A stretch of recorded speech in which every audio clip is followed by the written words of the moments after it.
Yahoo! Yippee! Hello. Hello. How you guys doing? Welcome to class. Happy Monday. Hello. And also, Mega Bronson. Hello. Thank you for the raid. Yo. If you guys have not already checked out Mega Bronson, he is a fellow bear. He is a fellow bear, and he's really close to, I think, getting affiliate.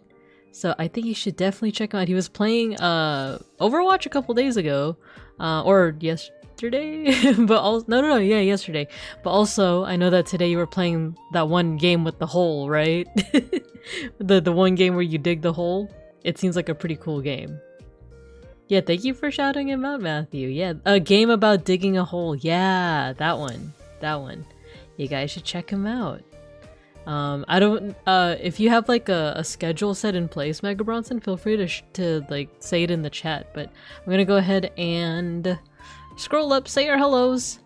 But also thanks again for the raid. If you got a raid and run, get some post-stream care, no worries at all. But once again, thank you. Let's see who we got here. We got Saribot, our rock. We got Matthew saying B, and beeplebees saying third. You are in fact third. Sotenbori, hello. Hello, beeplebees, you got your sticker. Sotenbori, you got your sticker. Harpsichord enjoyer, folk, you got your sticker. Oh, and hello. Welcome. Fugubi Shiopi, you got your stickers. And then we got the raid. And oh, and thank you for the 7-stream streak. Thank you. Gur Ziegler, hello. Welcome. Matthew, thank you for the 5-stream streak. Happy day of the moon. Mysterious says the dark side of the moon. Let's see. No schedule for now. I just be gaming. However, Beans and I do schedule play dates on Sunday mornings. Yeah, exactly. So if you guys have not checked out both Mega Bronson and Beans the Bear, my partner, they have started streaming on Sunday mornings, PST. So let me see if I can shout out Beans. Let me move my mic. I believe we call it, 9 to 12 a.m. PST, right? So let's see, SO Beans the Bear. There you go. He's a fellow bear. Both Beans and Mega Bronson, they both have PNG models that are for one bears, but also for two illustrated by yours truly. So yeah. If you guys are interested in hero shooters or just more bear stuff, you should check out both Mega Bronson and Beans the Bear. Yeah. Yippee! Yeah, happy Monday, everyone. Welcome to class. How you guys doing? Sorry, let me move my mic arm again. You're probably gonna hear the squeaky squeak. Or I could just mute. I could also just mute. There we go. But hello, how you doing? As you can see, I didn't have a chance to actually change my my starting soon screen. I had ideas, but then I just had zero motivation. I could not lock in this past weekend, but luckily I did lock in today. Started trying something new and just scheduling out my days via Google Calendar. So we'll talk more about that, but first of all, let's get to class. Hello. Let's play some music. I be listening to Phantom Shita. I'm gonna put the music down pretty low, actually. No squeak ASMR? I mean, squeak.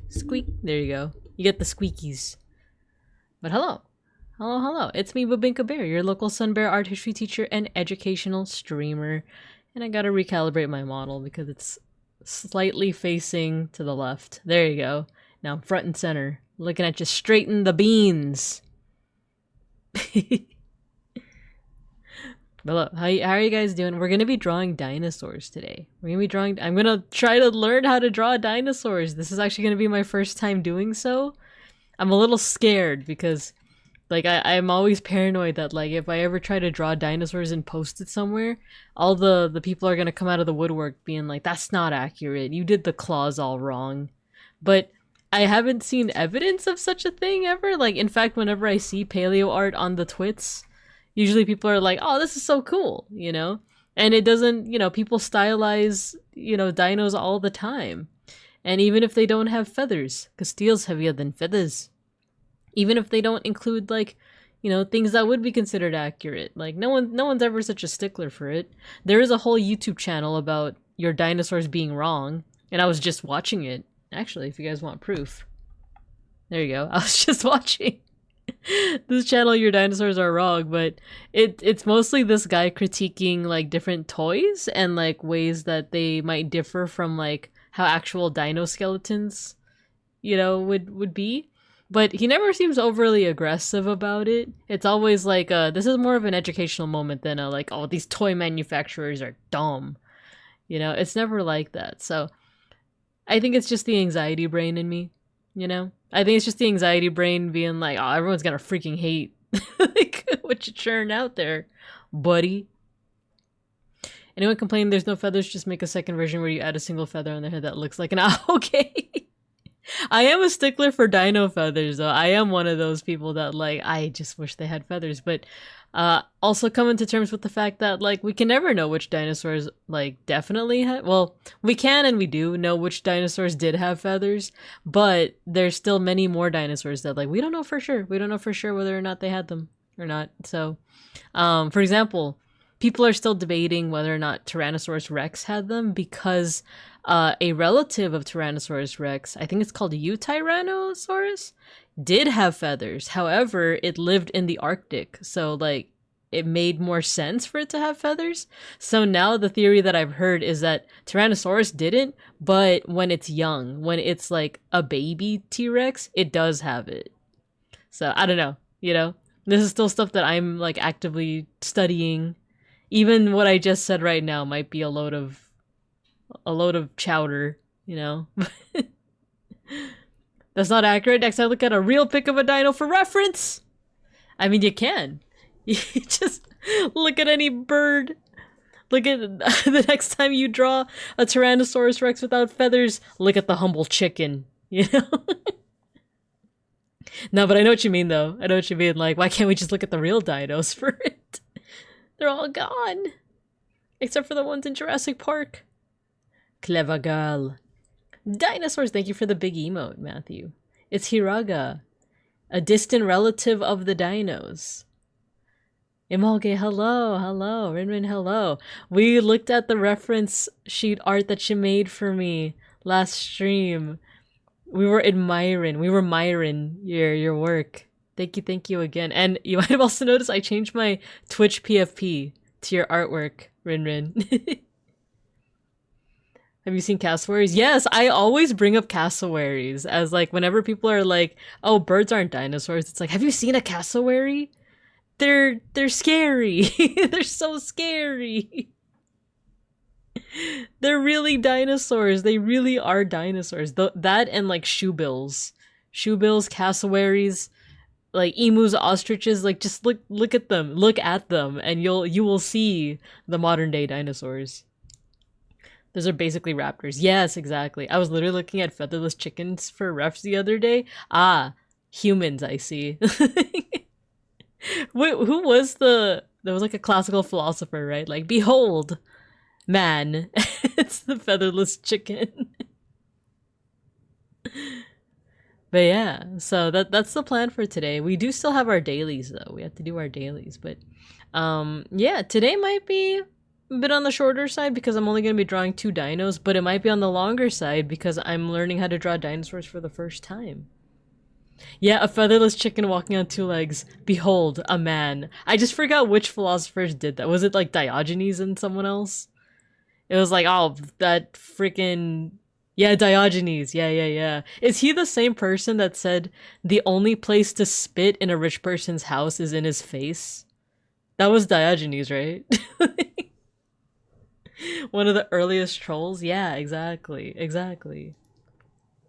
But yeah, so that's sounds like him. Like sounds like some Diogenes kind of ish, you know?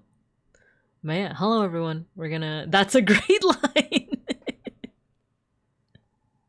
Right? I mean, true. Yeah, we're gonna be drawing dinosaurs. But it's only 2, and it's actually like the earliest dinosaurs that we know of. I'm channeling a little bit of Lindsay Nicole with that. If you don't know who Lindsay Nicole is, she's like I think she's like a biologist. Well, she's a YouTuber. First and foremost, sorry, my eye is itchy. first and foremost, she's a YouTuber, but she talks about a lot about like ancient, well, not ancient, prehistoric like creatures, evolution, and the like. And she's known for her catchphrase of "that we know of." You know, it's like, oh, this is the oldest cat the oldest cat that ever, you know, evolved that we know of. So we're gonna be drawing 2 dinosaurs today. One of them is called Herrerasaurus. And then we also, this is like one artist like restoration of it. Herrerasaurus, and then there's also Eoraptor. So these are like the earliest dinosaurs. They came about during the Triassic period, which is like one of the earliest periods that you would find dinosaurs. Fun fact, he said the line because a rich guy invited him to his house and he was like, "Don't spit anywhere." I mean, that's such a great response to that, right? If someone were like, "Don't spit anywhere," I guess the only place that I can't spit is your face. So yeah, we're gonna be drawing these 2 dinos. We're gonna see what happens. I'm gonna first try. I'm gonna do some bad artistry. Well, not bad, but I'm gonna be doing something that people tell you not to do. But I want to learn. I want to develop a certain muscle memory. So what I'm gonna do is I'm actually gonna trace, but I'm gonna trace around the skeleton, and then we're just gonna build from there. And this is gonna be my very first time doing it, so there's gonna be some inaccuracies, but we're gonna do our best. If teacher can learn a new thing for the first time live on stream with many people watching, then you can too. Well, you don't have to stream it, but like, all I'm saying is I'm gonna be very vulnerable out here. And it's so that you guys can also feel vulnerable with doing things for the first time, like drawing a dinosaur.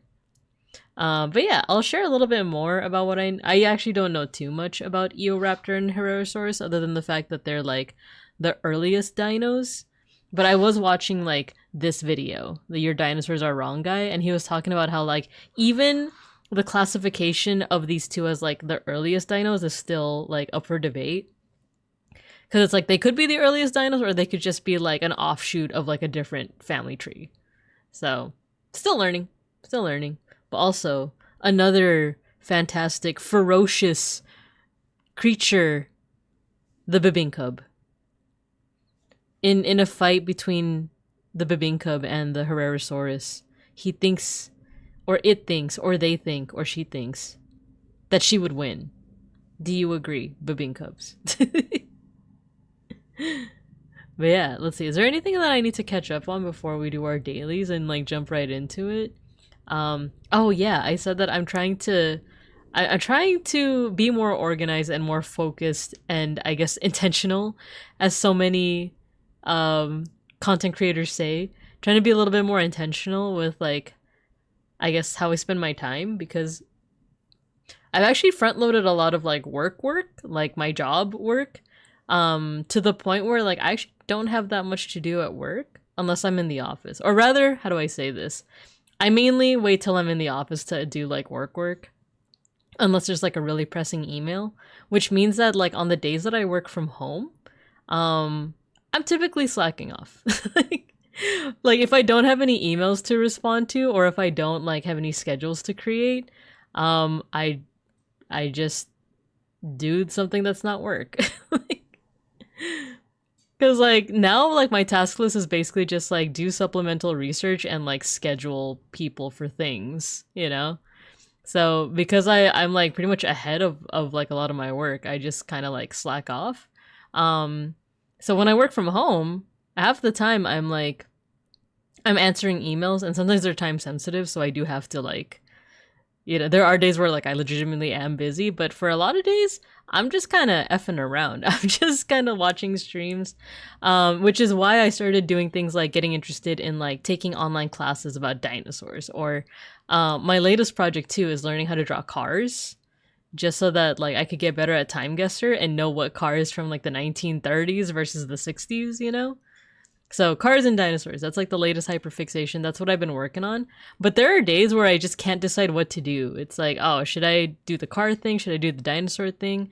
I also have to like, I guess like do other things. Like I did say that I was gonna like fix up some of my like stream screens, like the backgrounds and stuff, and I didn't do that just because I had like all this choice paralysis, right?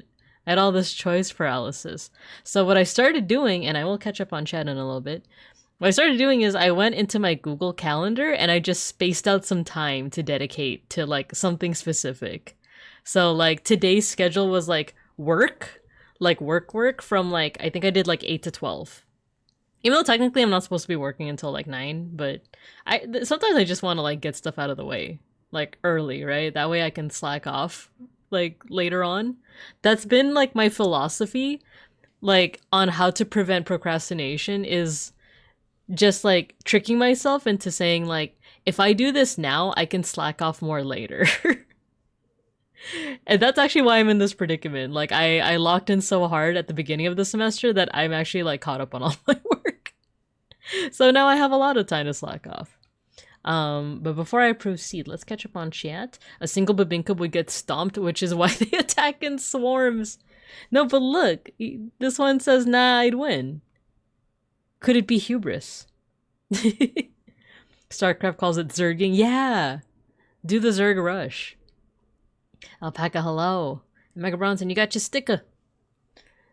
So yeah, I'm pretty much like caught up on all the work, so I'm like spacing out my days so that I also have time for like hobbies and stuff. So 8 to 12, I did work. 12 to 1, I decided to do like a car study.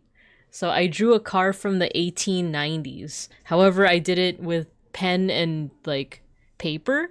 So I'll need to like take a picture of it if I want to show it to you. But then I went into like a whole like I got into this whole like rabbit hole of like, I told you guys on like a previous stream that there's a really big blind spot in my like knowledge banks where like I feel like I know a good chunk about like, you know, art history, general history, mythology, folklore, a little bit of geography, a little bit of linguistics, a little bit of astronomy, now a little bit of paleontology because I'm all into dinosaurs. I feel like a jack of all trades, master of none situation.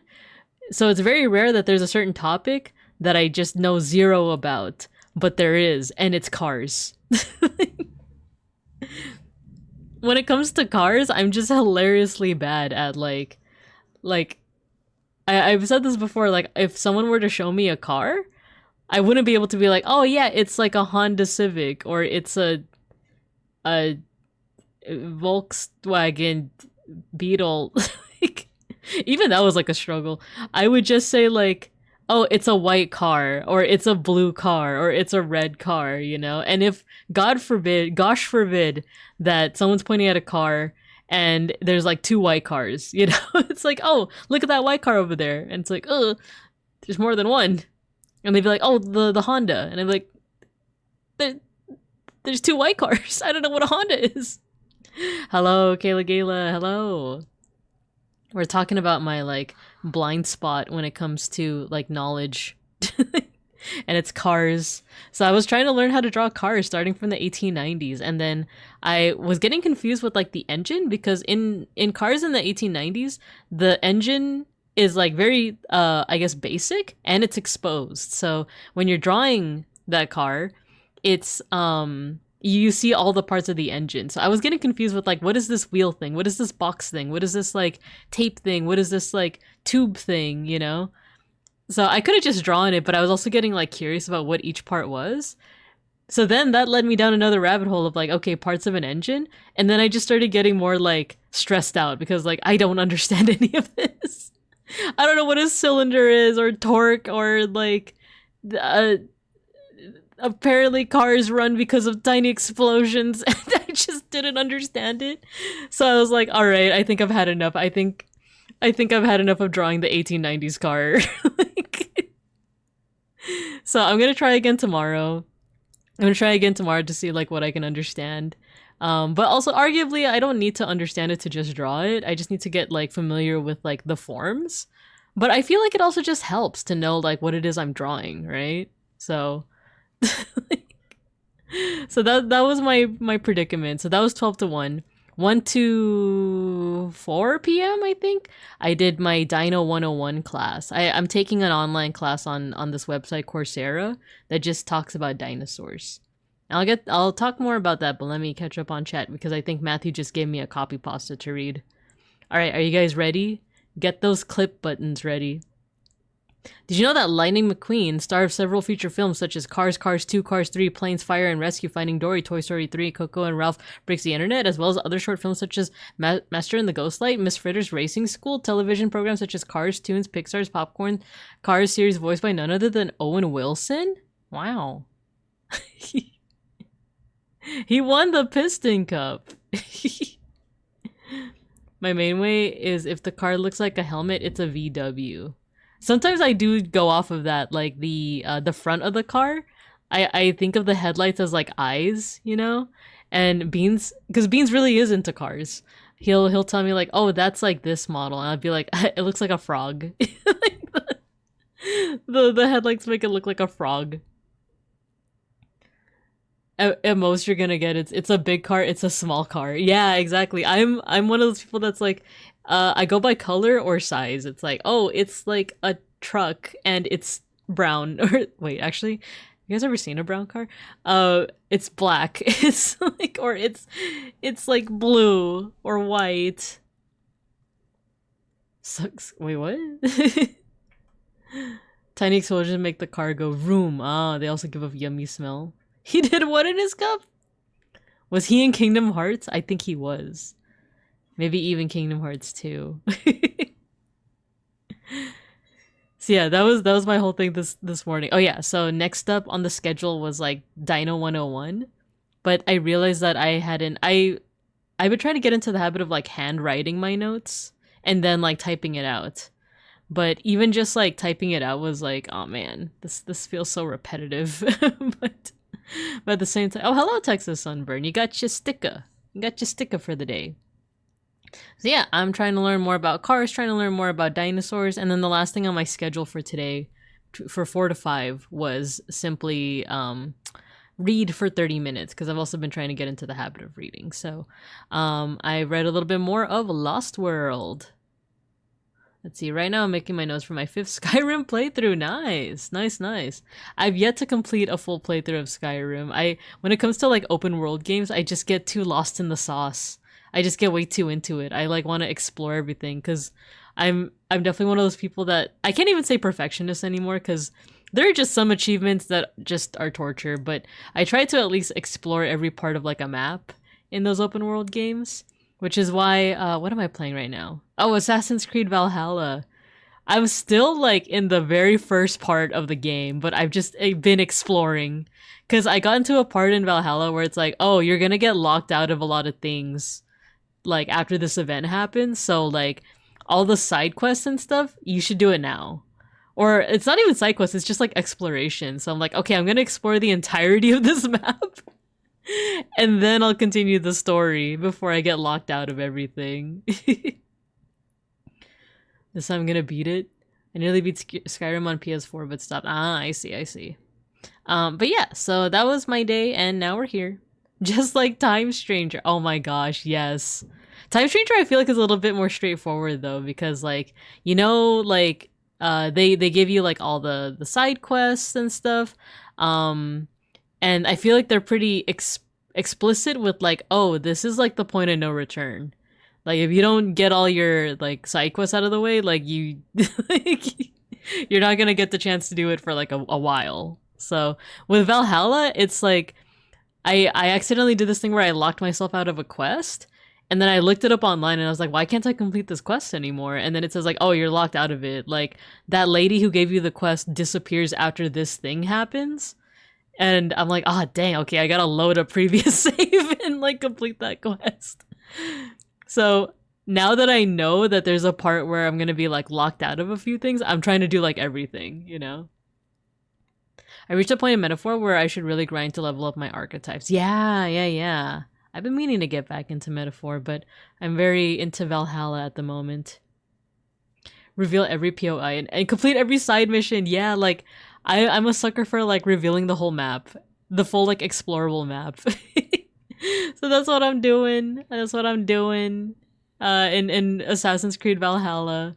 So who knows? It might take me like a full year to complete Valhalla. And then I can move on to the other Assassin's Creed games like Mirage and what is it? Shadows, right? My brother does the same thing with Assassin's Creed games. I swear he'll spend like a month on it and be like, hey, look, I'm like 3/4 through this map, except for that area. We ignore that. I would like to play Assassin's Creed on stream one of these days. It is like a bit longer of a game, but I just like it. It's my guilty pleasure. There is also the Discovery tour. It's like a strictly educational mode of Assassin's Creed. So maybe we could do that instead. But some of the storylines, especially in Origins, were like really good. Like Origins, they took a lot of inspiration from, oh, what was it? Witcher? The Wild Hunt? They took like a lot of inspiration and it turned out to like make for a banger game, you know? And I haven't played Witcher yet. I do want to. Code Vein? That sounds familiar. What is Code Vein? That sounds very familiar.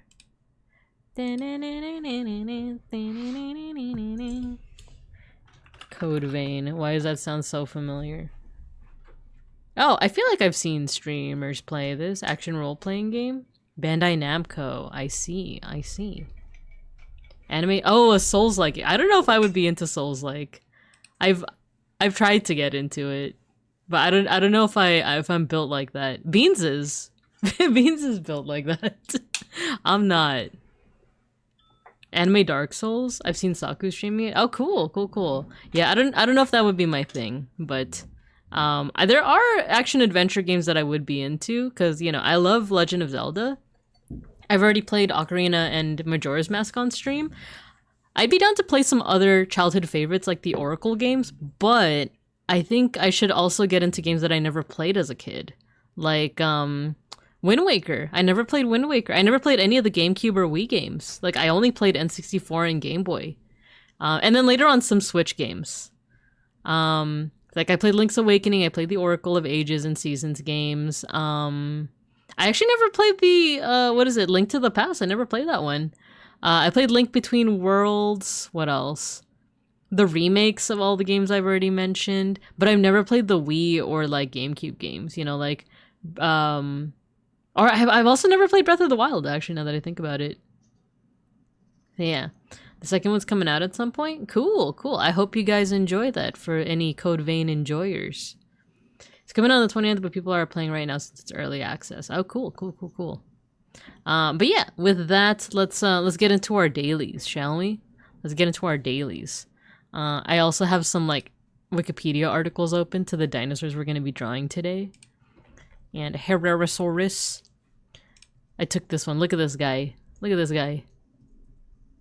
Forgot a friend is streaming tonight, but yeah, have fun.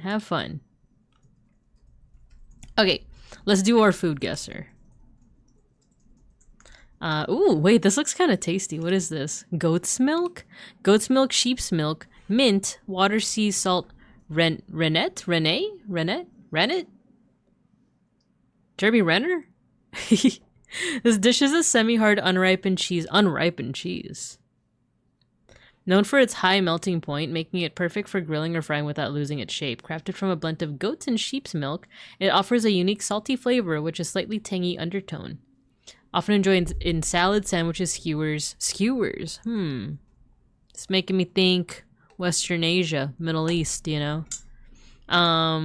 Dish's distinctive squeaky texture provides a delightful culinary experience. I'd be down for this. I would need lactate, but I would be down for this, you know? Okay, let's see. Let's start turkey.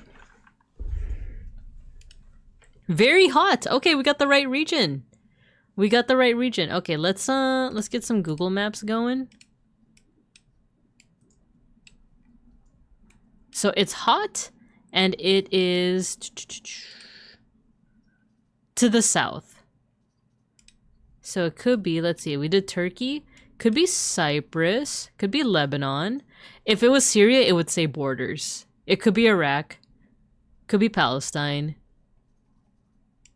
Could be Jordan. Let's try Lebanon.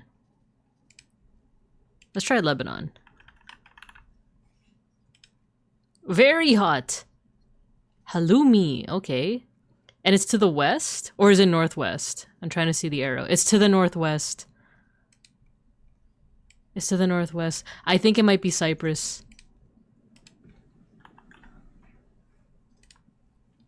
It's Cyprus. Halloumi. I want to try that. I want to try this. I never had it before. I heard squeaky cheese and my Canadian brain cell activated like a sleeper agent. I don't know if I've ever had squeaky cheese, but I am a fan of cheese. But as a Bear American, one of my favorite is the I will defend it, even though I will say that it's crappy. American cheese. Kraft Singles American cheese. I love it. I love it. Give it to me. All 64 slices.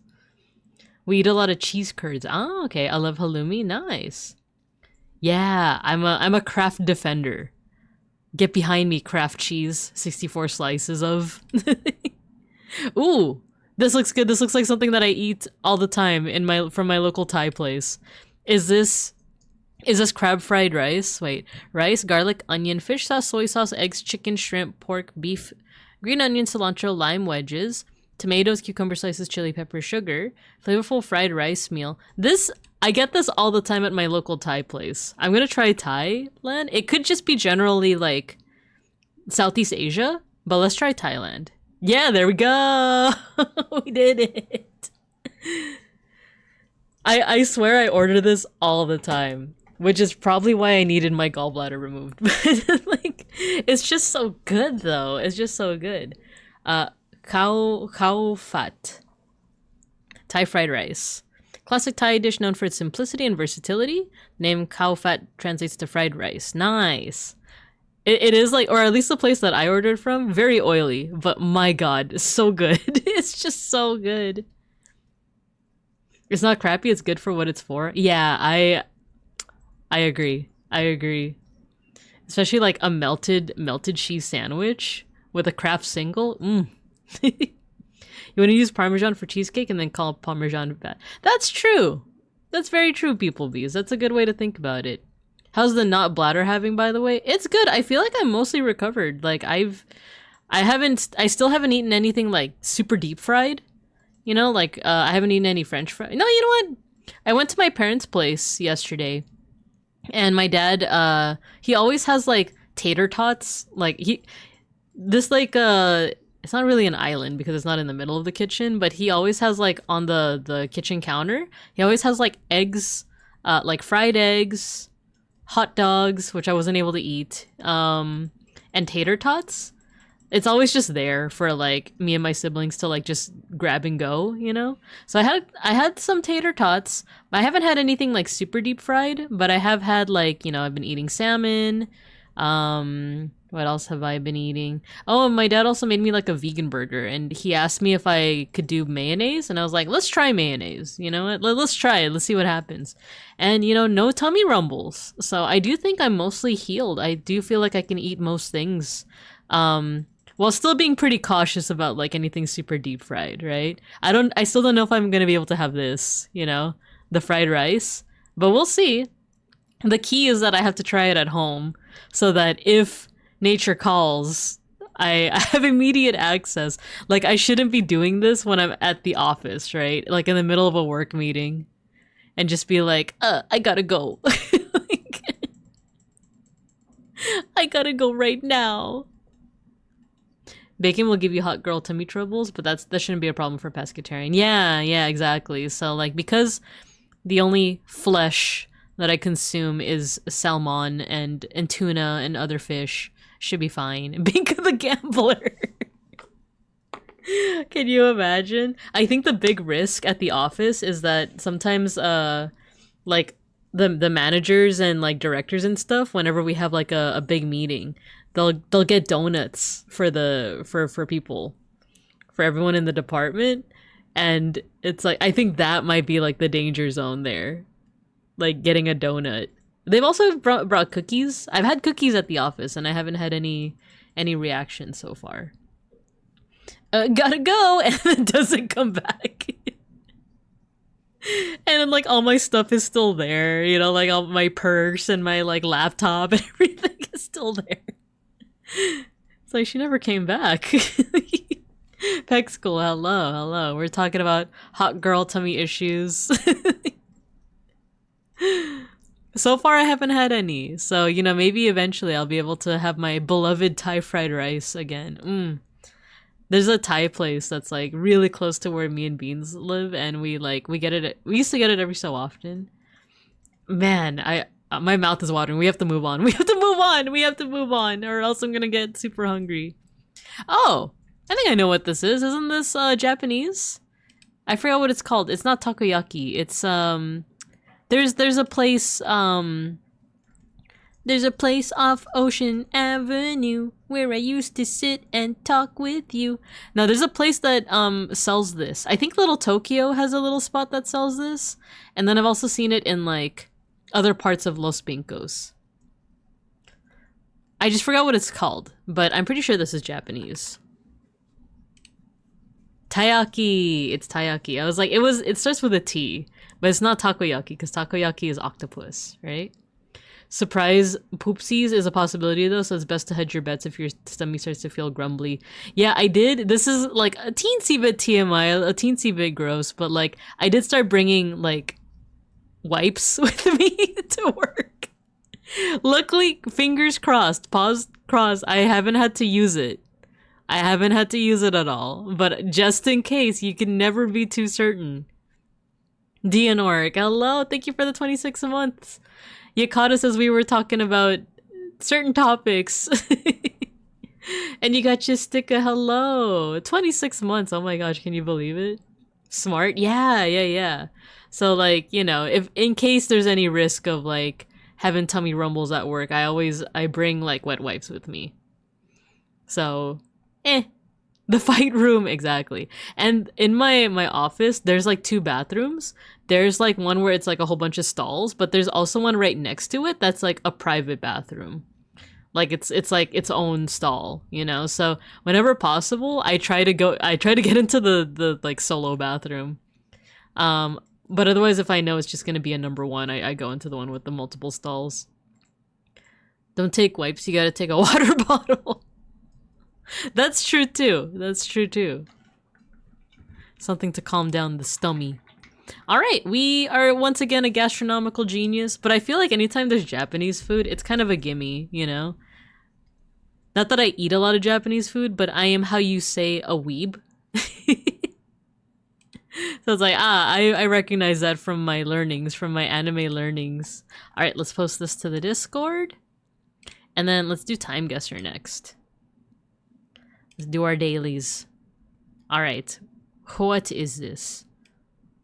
Who is this? That's not who I think it is, Marilyn Monroe. The background, that looks like Greece, right? That looks like ancient ruins, Greece. Dun, dun, dun. And then we have some kind of military. I can't tell if that's like just Marilyn Monroe or like generic blonde famous person, you know?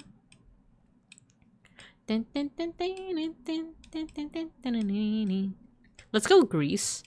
Greece in the 1960s. Go to Athens. There we go, Athens. 1960. When did she pass away again? I remember me and Beans were watching Mad Men, and there's like an episode dedicated to like, oh, when she, well, not dedicated, but it's mentioned, right? Like when she passed away. Let's do 1961. Okay, we weren't too far off. King Constantine of Greece presenting the coup de dame, Ladies' Cup to the winning female drivers of. So it wasn't. I was like, why would Marilyn Monroe be in Greece? You know, but cool. We got the year right, 1960s. You know, early 1960s. We did get Athens right because of the ruins in the background. So cool. We're starting off strong. Let's see if we can keep it going. Okay, this looks 70s, 80s, right? This guy's profiling. It also says Partido, probably Comunista Mexicano. So maybe Mexico? Calle Noche Triste. Avenue 16th de Septiembre. Wait.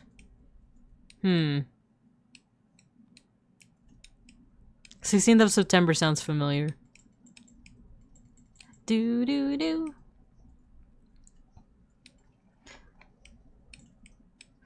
I might want to go with just Mexico, right? Because it does say like Communist Party of like Mexico over here, right? If it was somewhere else like Colombia or like Venezuela, then would it say the Communist Party of Mexico? The guy that got hips don't like, right? Look at the like posing. Look at the silhouette with like the bell-bottom pants. I was gonna say we need to bring it back, but I feel like the 90s already kind of brought back these pants. And you know, it's like we're 30 years away from the 90s, so that means it's probably gonna come back again if it hasn't. I know the Y2K baggy pants are back, right? Blue. Let's do 77. 5 years off. Oh, and it's Mexico, but it's like way north. People standing on a street corner in Ciudad Juarez, Mexico, during the early 70s. Okay, not too far off. At least we got the country correct. Bring it back again. Yeah, exactly. Again. All right, so where is this? Gyori Bank, Valtuzlet. Oh, this is interesting. I can't quite tell what language that is. Gyori Bank, Valtuzlet. Koinivi Zenemu Kereskeder. This part looks like it could be Germanic, but the rest sounds like it could be like Romance language. Wolfgula Pakosti. That sounds Slavic. Oh, this is like it's like a mix. It's like a mix of so many things. Let's see. Let's see from the clothing if we can tell. Oh, also the architecture. What language is that? We might have to use a Google search for this. Maybe Polish? Maybe this one does feel Polish, right? The ZDY. That one did also feel Polish to me. It's the other words that I'm like, I'm not sure actually. Clothing-wise, this feels like I want to say 50s or 60s. You know what? Bring back actual Victorian era clothes. We should all walk down the street in giant poofy dresses. Yes! Everyone. No matter what your your gender representation, everyone needs the poofy dresses. In fact, bring back like the high heels for men, right? And the giant like wigs. Bring it back. Bring back cloaks. Yes! When I say all, I mean nobody is spared. Exactly. Everyone. Especially the babies. And then that way, people are gonna be like, "Oh, we can't get like little kids to school at 7 a.m. Because we're all like, you know, we have to get our poofy wigs ready. So let's actually move the start time of schools to like 10 a.m. Please, I'm tired of going to schools at 7 a.m. Well, it's not like I have to do it that much, but my coworkers, my poor coworkers. Let's use a Google search. There's like an umlaut here. There's like an accent mark here. Part of me wants to say like maybe Hungary? Let's look this one up. Koni vi zenemu kereskeder. Actually, I don't even know if that's an R. That might be an S. But I feel like Google search might correct me. So Koni vi, or maybe it's Turkish. Because when I see like those umlauts, I usually think like Germanic, but maybe it's Turkish. Zenemu, and then what's the last part? Kereskeder.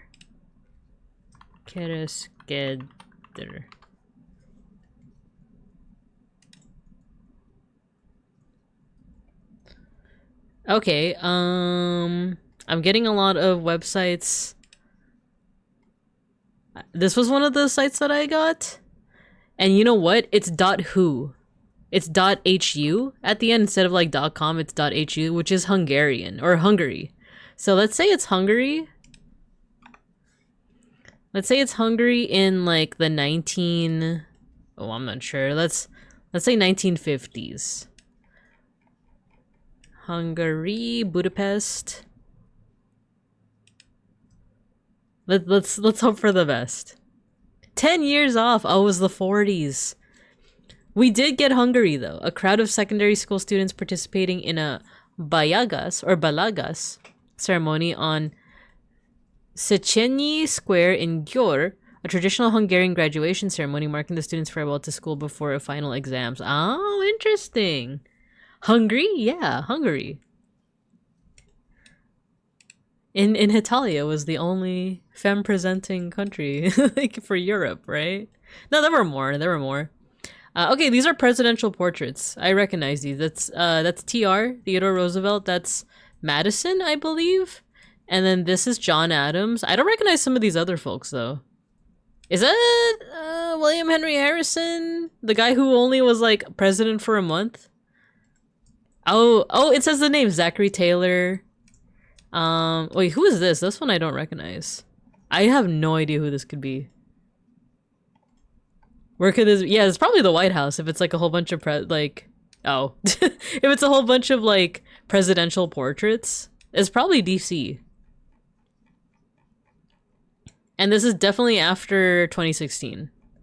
The only thing is it 2016 or 2020? You know, or 2020? Sorry, 2024. You know. Let's get the White House. They're right there. Yeah, the question is who, like which term is this? Can we tell from this picture?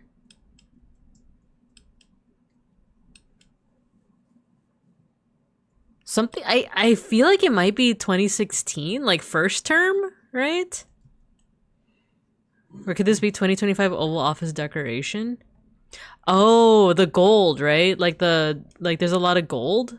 Oh, that's a good point. Look at that. That's a really good point. Thank you. Also, hello, Baxter Crook. Hello. Did I tell you guys that the reason why like I recognize some of these portraits it's not because I paid extra special attention in US history class.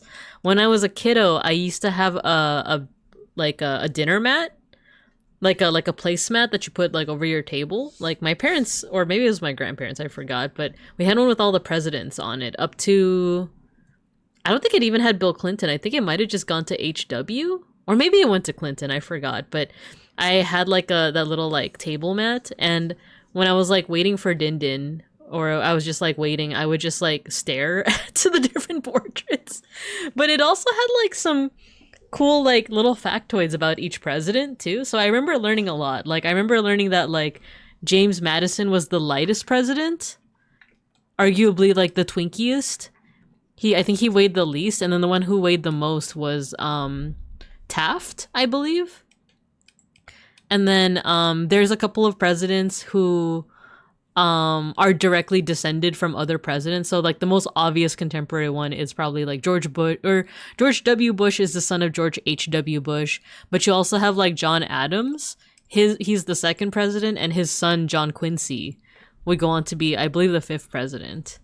And then you would think that TR and FDR are more closely related, but they're not. I think they're like nephew, or is he like a second cousin or something? Like Theodore Roosevelt and like Franklin Delano Roosevelt are actually not like straightforwardly, like they're not father son or anything like that. I just forget. I don't know if they're like second cousins, or if they're like, or if it's just like nephew and uncle. I forgot, but I just remember that they're not like directly related. Let's see. Hungarian people hearing their 50th hungry joke this hour. They twinkify the US president. FDR married into the family. Okay, yeah. Okay, so I forgot that part. Yeah, he married into the family. I'm trying to remember. Harrison. I'm assuming this is Harrison. He is is he the grandchild or grandfather of Benjamin Harrison? And then his story, I'm not sure if this is William Henry Harrison, but he has the shortest tenure of any president, and it's for like arguably kind of like the dumbest reason, but I don't know. I feel like William Henry Harrison, like, enjoyers can come at me. But the reasoning is that, like, so he actually had, like, a really good, like, record of, like, I think being a soldier, right?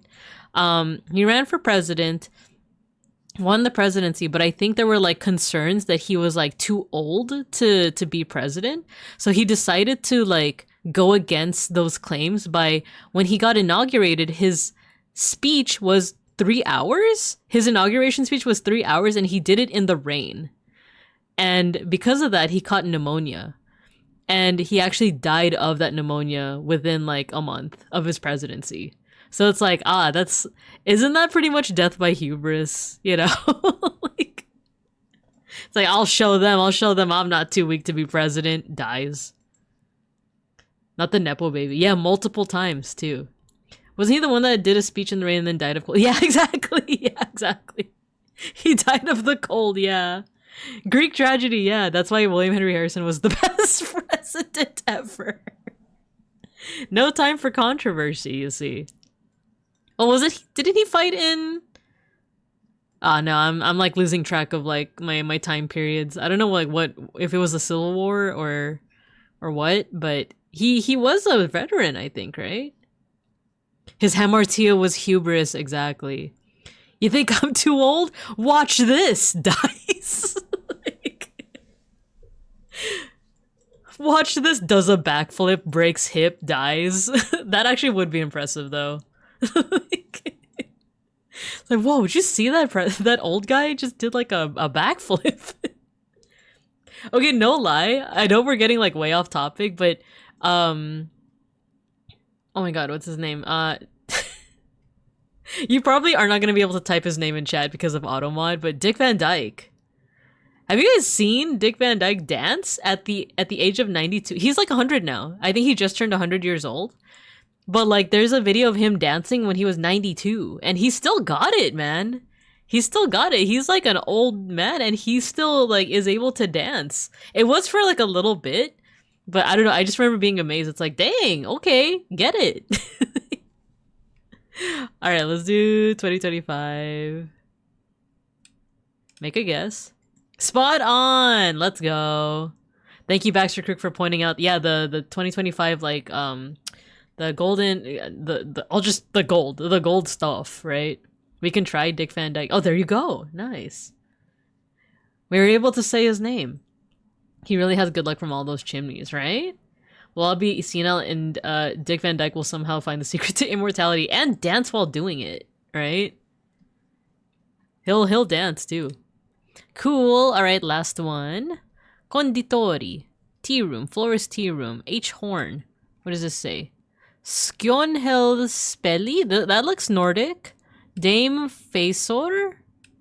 Leif Johansson? That feels Nordic as heck. That's like super Nordic. The only question is... Oh, and Pexcool knows this pain very well. It's Nordic, but that doesn't narrow it down. Is it Oslo, Stockholm, or Copenhagen? Because whatever we pick is probably going to be wrong. Yes, Baxter Crook. Yes, exactly. I'm remembering Harrison for being the Tippecanoe and Tyler too, right? But what war was that? what war is that?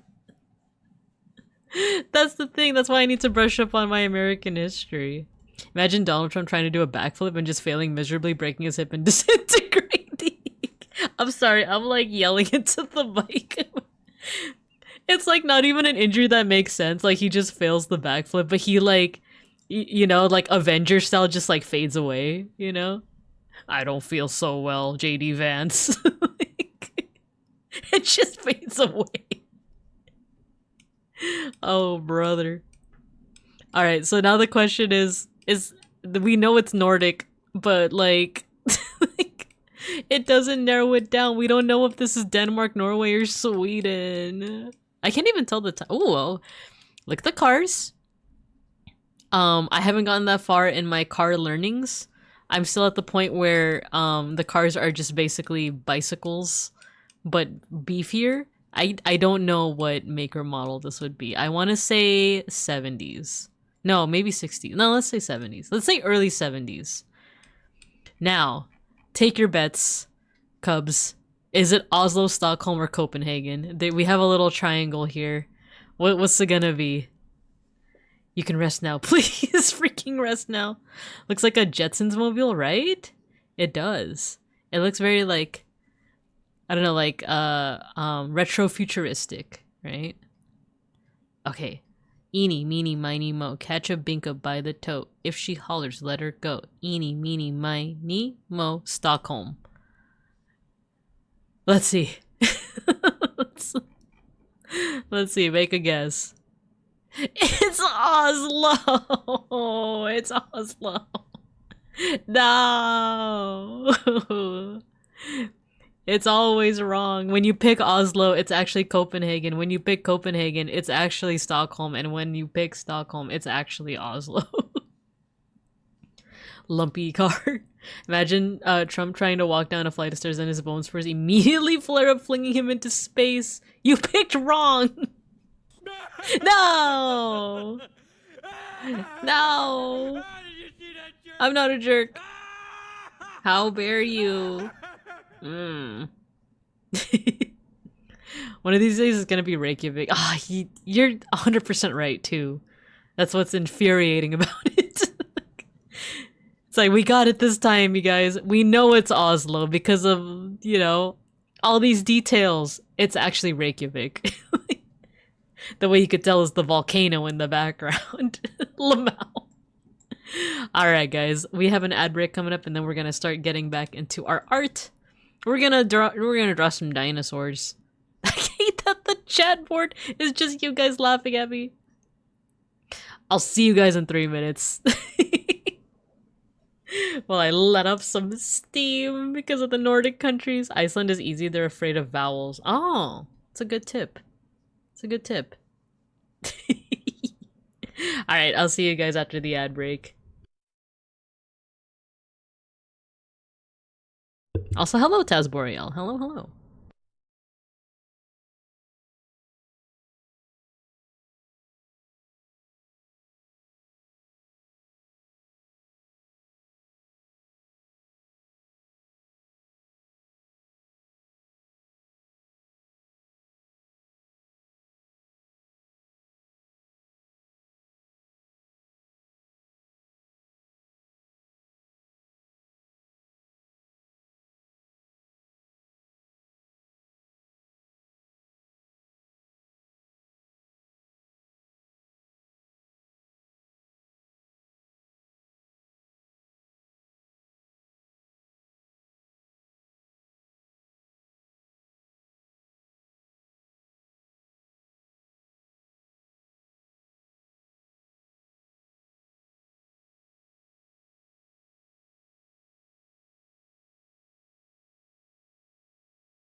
Okay, we're back. We're so back. Let me see what y'all are saying. Oh yeah, right before I went on the ad break, I think I said hi to Taz Boreal. And then, are the dailies over? I had to leave without a hall pass to avoid spoilers. That's totally fine. That's totally fine. Speaking of which, though, oh, Gino, what are you doing on the table? One of my cats is on the table. He might cause trouble. I'm hoping he doesn't press...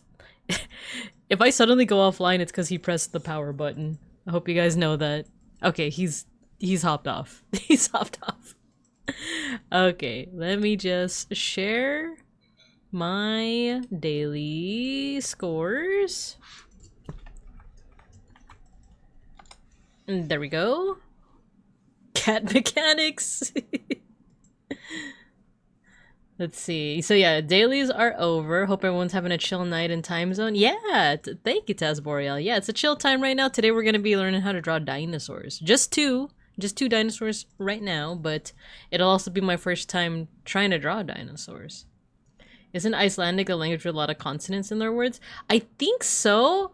I just know more so Armenian, and I think Azerbaijani is also, oh, and Georgian, right? Like the whole Caucasus Mountains. A lot of their words have a lot of consonants without vowels in between, I think. I'm not 100% sure, but I wouldn't be surprised if Icelandic was the same. Wasn't the wall brown, or was I just hallucinating? The wall for the cup corner, I think it might have originally been brown. It turns out I do have screenshots of back when it was just made up of different assets. Let me see if I could scroll up and find it. I didn't delete it. I know I didn't. Oh no, the cup corner always had green walls. Yeah. Yeah, I have the old versions. I will post them sometime, but I still want to make adjustments to some of the scenes. Daily's over. Cat mechanics. Idol bought me a button protector as a gift, so our cats don't do exactly that. Oh, maybe I should... Maybe I should ask Beans about that. That's so smart. Yeah, right?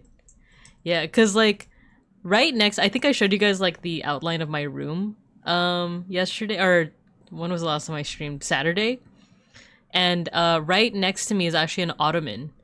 And the ottoman is like right next to my computer, so the cats can technically, if nothing's on top of the ottoman, they can technically like go on top of it and press the power button. So if I ever go offline randomly and the last thing you heard me say is, "No, Gino, no," or "Schnackery, no," you'll know the reason why. You'll know the reason why. But alright, let's get back to class. That was our score for today. We're done with our dailies, so now we're looking at dinosaurs. We're learning how to draw dinosaurs today. It happened to me more than twice. No. No, my cut's like a horror movie. Just no. You summon the cats. It only has to happen once. You pet the cats. Yeah, see the fluffy one on this side is Gino, and the black cat over here is Schnackery. They're good cats most of the time. I was looking back at them. Alright, let's draw some dinosaurs. So, I have a Babincup here, ready to fight, but that's not what we're going to be doing right now. Let me go ahead and remove the cub. Cut and paste. Now you have your own layer. You have your own layer now. Oh no, I was supposed to copy paste this one. Cut and paste. There we go. Okay. So the first thing I'm gonna try to do with what we have here is I'm actually gonna trace. Now, a lot of our teachers will say, actually, it's okay to trace. Or rather, tracing is a bit nuanced in a lot of ways. For one, yes, do not trace something and claim it as your own. But for two, tracing can also be a handy like trick to learn how to draw certain things, to at least build up your muscle memory. So that's actually what we're gonna do. Also, let me fix my tracking because now I'm looking the opposite direction for some reason. There we go. So, first thing I'm gonna do is, let's actually take another brush. Let's do like a light color. What if you trace your own work? I think that's fine because that's basically the process of like when you sketch something out, you know?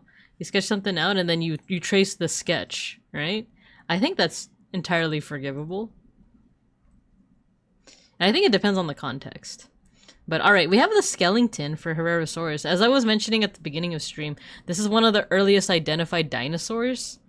Like, it's to the point where people, like, weren't sure if it could be, like, considered a dinosaur. And I know when I was first learning about this stuff, I was like, it looks like a dinosaur. What do you mean it's not a dinosaur? But for paleontologists, they look at certain features in the bones to tell whether or not something is or isn't a dinosaur. And this just so happens to be, like, the earliest that we found that, like, fills in all of that hits all the check marks of whether or not it's a dinosaur. Unfortunately, I can't say concisely, like, what those features are at the moment. But, we're not here for that. We're here for me to learn how to draw this thing. Tracing is also okay for memes and other ish posting. Yeah, exactly. Because I think with tracing memes, it's kind of like a given that people know that you traced it, right? No one's gonna be like, wait a minute, that soy jack, like, a little too accurate there. Did you trace it? You know? Oh, the cats are fighting. Give me a second.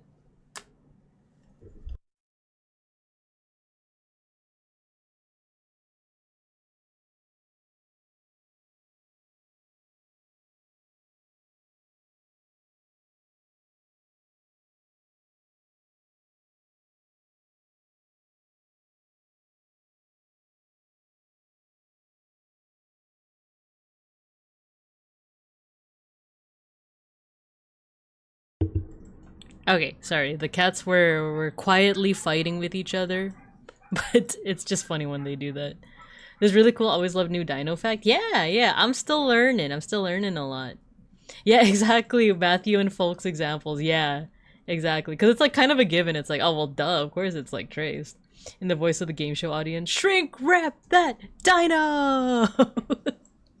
That might be what happens. That might be what happens. So, yeah, unfortunately, I don't know what the specific, like, specifications are for, like, also, hello, Galahughes.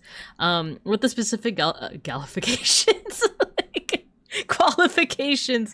qualifications are for, like, what determines this to be a dinosaur.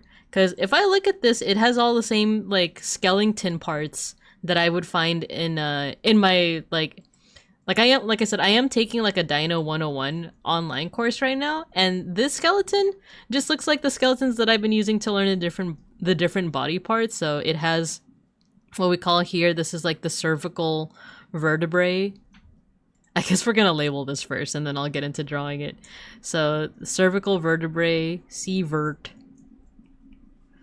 This part is the I'm trying to remember. Dorsal. Because I'm trying to remember, like, a dorsal fin.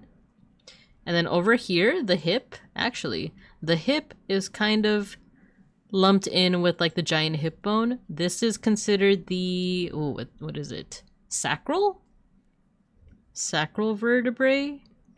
And then the vertebrae that make up the tail is called caudal. Your new PFP is super cute, Babika. Thank you! So it was commissioned. I commissioned Emolge, also known as Rinrin, to make a new ref sheet for me. So I loved it so much that I decided to use it as my new PFP. So thank you! Thank you. So this is caudal vertebrae. Thank you, Matthew, for shouting out Emolge. Yeah. She currently has commissions open too, so if you're interested. Oh, you know what? This is also part of the hip bone. Let's see, what else? Dinosaurs are also usually broken up into two categories. One called like the bird hip dinosaurs or the ornithischians, and the lizard hip dinosaurs. And one way to tell is whether or not this like long part of the hip is pointing outwards like that or backwards like towards its tail. So if it's pointing backwards, that's actually closer to like a bird hip dinosaur. Even though, okay, this is where it gets kind of confusing. Birds evolved from the lizard hip dinosaurs. So yeah, just so you know, it can get kind of confusing is what I'm saying. And then what else? We got the vertebrae, we got the legs. We also have the ribs. And then another thing that you can use to identify a dinosaur or just creatures in general, is how many different holes they have. Or actually, what? Oh, it's a vocab word. What is it? There's a technical term for like the cavities within a skull. Give me a second. I need to look back over my notes. Where's my notes?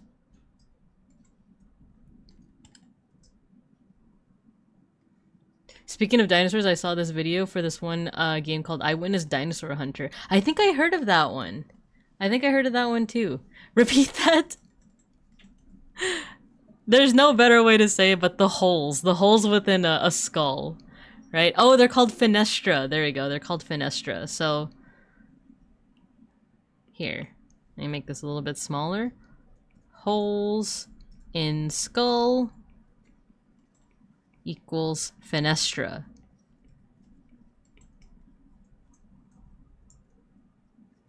So you have here, no organs, no muscle, no fat. That's right, folks. This poor creature is just pure skin and bone. Step right up. So this fenestra is called the orbit. And that's where the eye would go. It's not like the eye is that big, you know? It's not like an anime eye. But like, it would probably just be like this, right? That's the orbit, and then there's another hole right behind that. This is called the, I'm looking at my notes, laterotemporal fenestra. That I actually don't know what it does. I just know that it exists. And then over here we have another opening called the antorbital fenestra. And then over here is a hole called the nares. And that's the nose. So, I'm trying to remember.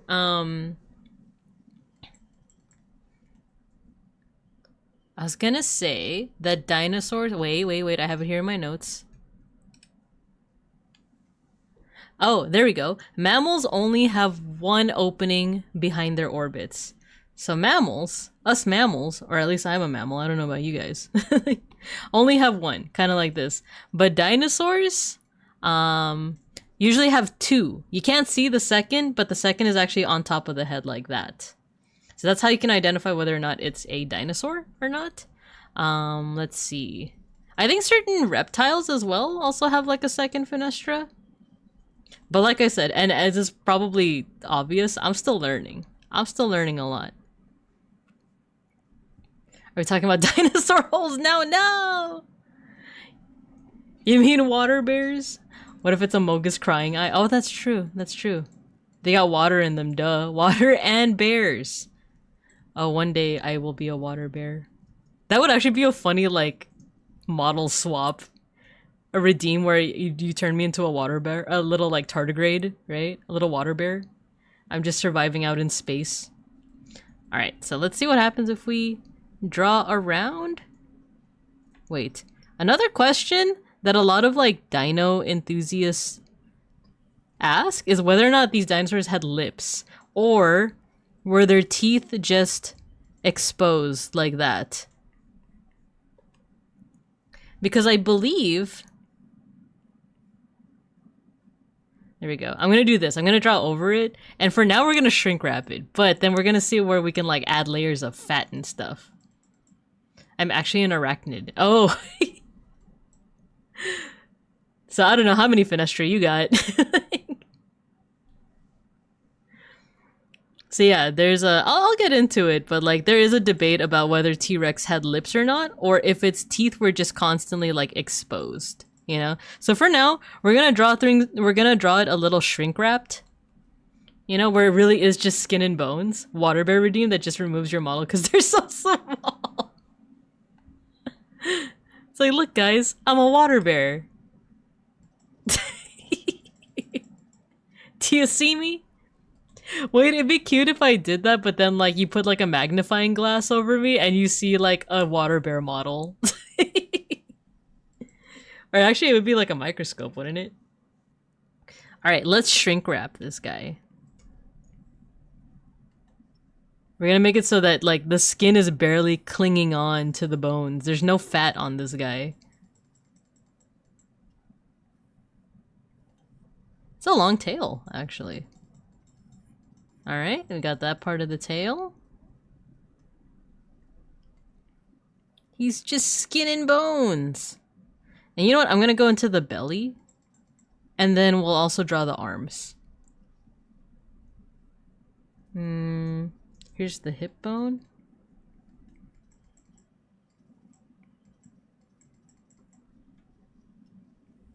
Poor guy.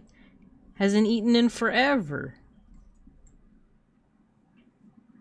Actually, is that the hip? Yeah, it is. It is the hip. So, actually, this should go like a little bit like this then, right?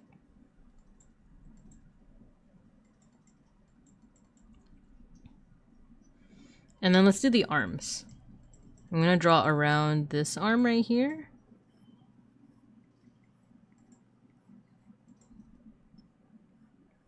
With the cool claws.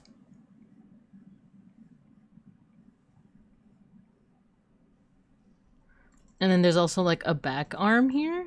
Once again, cool claws.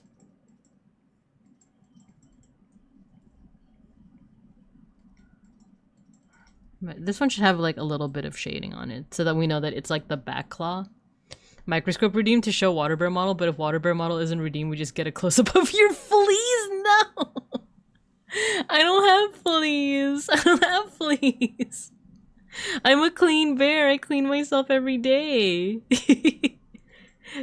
Look at me. See, aren't I so nice and clean and not stinky at all? I would also recommend Abby Howard. She's a cartoonist with a biology background. She likes to create fantastic creatures and tries to make them anatomically correct. Ooh, I'm down for that. Kind of reminds me of... There's the artist that worked on Detective Pikachu, RJ Palmer, I think. And he does like Pokemon, but if they were like anatomically accurate, right? Something like that. Abby Howard. Let's see. Oh, cool. Abby Howard, artist. Oh, they're also a game developer? Wait, did they make Save the Princess? Or not Save the Princess. What's the name of the game again? Kill the Princess? Why am I forgetting the name of that game? Princess. Slay the Princess. Slay the Princess. She also made... Yeah, she did make Slay the Princess. Okay, cool. If dinos didn't have lips, how could they eat potato chips? Exactly. These are the questions. Like for the last Halloween. Okay. Dinos have human lips. Trust me, I'm really old. Trust me, I've seen them. They're dicks. They're evil. Oh, cool. It's nice to know who the artist is for Slay the Princess. Okay, let's continue on. But yeah, like there's a big debate about whether dinosaurs, or at least tyrannosaurs, had lips, because it's like, oh, then that means their lips are exposed to the elements, right? Can their teeth withstand that? But also, if you look at crocodiles, which are the living relatives of dinosaurs. Meanwhile, birds are dinosaurs, but like the living relatives of dinosaurs, crocodiles have their teeth exposed all the time, right? So let's draw some leg. I'm already putting in a little bit too much fat if I were trying to shrink wrap this guy, right? There's the knee.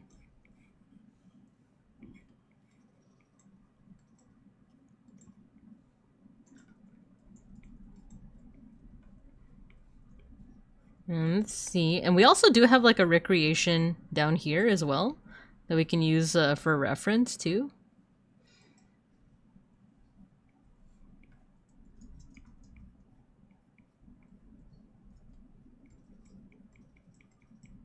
Okay. Now let's see. Let's take this line art that we have, put it over here, and then fill it in with a darker color so that we could see it. Fill. Oh, and look what we got. Okay, that doesn't look too bad. He does look very skinny, but like, but it does look like a dinosaur, right?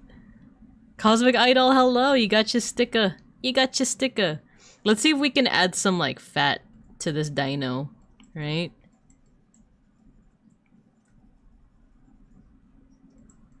Oh, I don't like how that arm looks. What happened to his arm? What happened to his arm? Poor guy. All right, let's add a little bit of fat. I feel like. Oh wait, why isn't it? Oh, we have to unlock it. Oh, his neck is really it's really thin. Let's add some neck to that.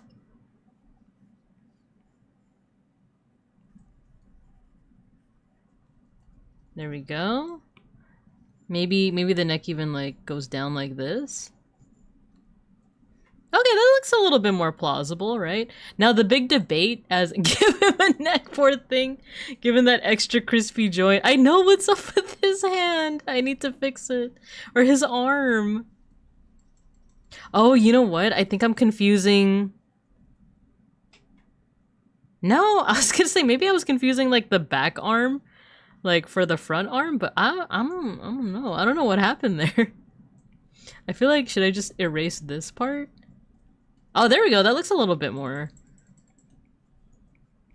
I don't know. That looks a little bit more like a dinosaur. It looks so smug. He's like, you're never gonna figure out what I look like. Isn't that the shoulder? It is, but it just looks like kind of off. I'm not sure. Can I send a ref that might be helpful? Sure. I'm also using like this one was on Wikipedia. I guess the arm does, like if you look at the arm, it does kind of like come down like that. And it is a little fleshier too. Actually, yeah, maybe this will help us like quite literally flesh out this dinosaur. Let's put him up right next to here. They could be buddies. They could be best friends, right? Look. It's like, oh my god, you're like lagging it hardcore, and he's like, I'm trying my best. I think that was the shoulder? Okay.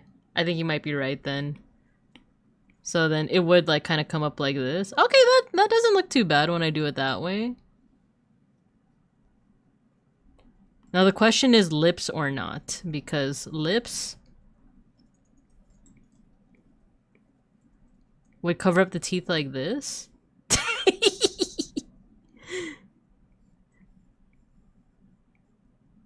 I don't know why that makes it look sillier. Okay, maybe not lips. Maybe the teeth were just exposed. No, you know what? His mouth is open, so the teeth should be exposed anyway, right? But it looks like here, he does have lips, though. So for now, maybe we just put a little bit of, like, a ridge here.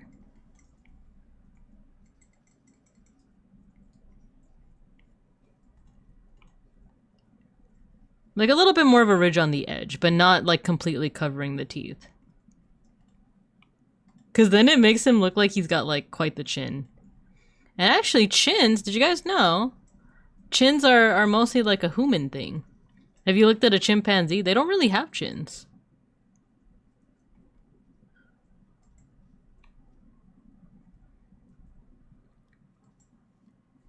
Went from scary to friendly. Don't animals bare their lips when they open their mouth? Yeah, that's where I was like, kind of like, oh, that doesn't look right. But it's because he's literally, or it's literally like opening its mouth, right?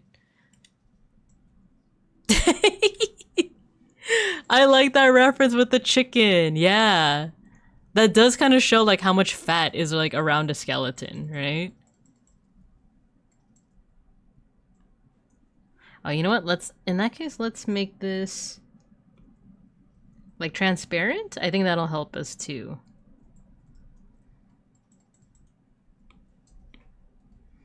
And look at the way that the neck, like, it does have kind of like flaps of skin, right? So maybe we could even be more daring.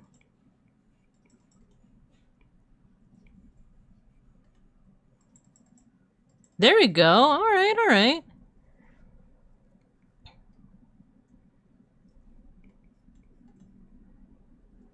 What else do we have here?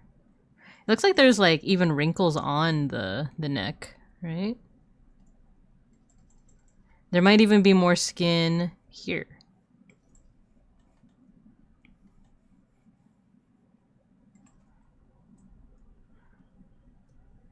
But it also looks like the ridges above the eyes are a little bit more noticeable. So maybe there wasn't as much skin over over this part of the skull. We also need some nostrils. There we go.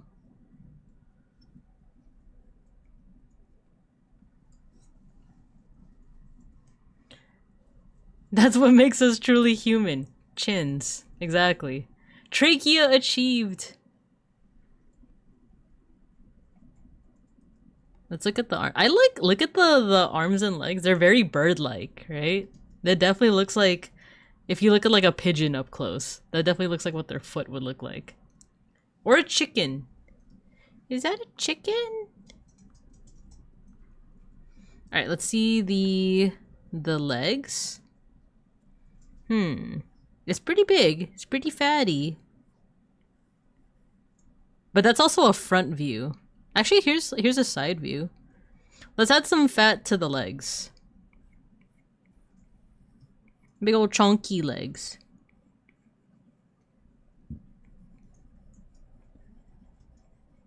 Also, I don't know what music is playing. Let's let's change the music. Let's see what we can play.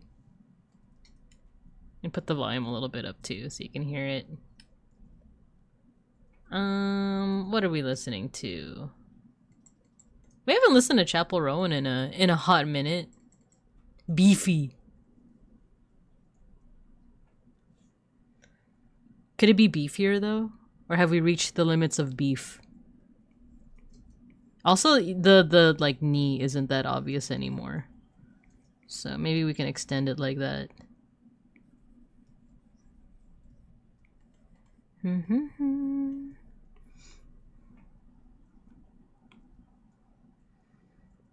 then look, the belly does come out a lot, and then it like goes back up into the tail.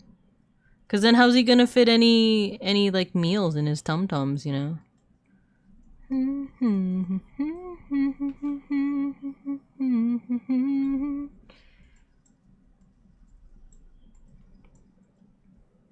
Got a long tail though.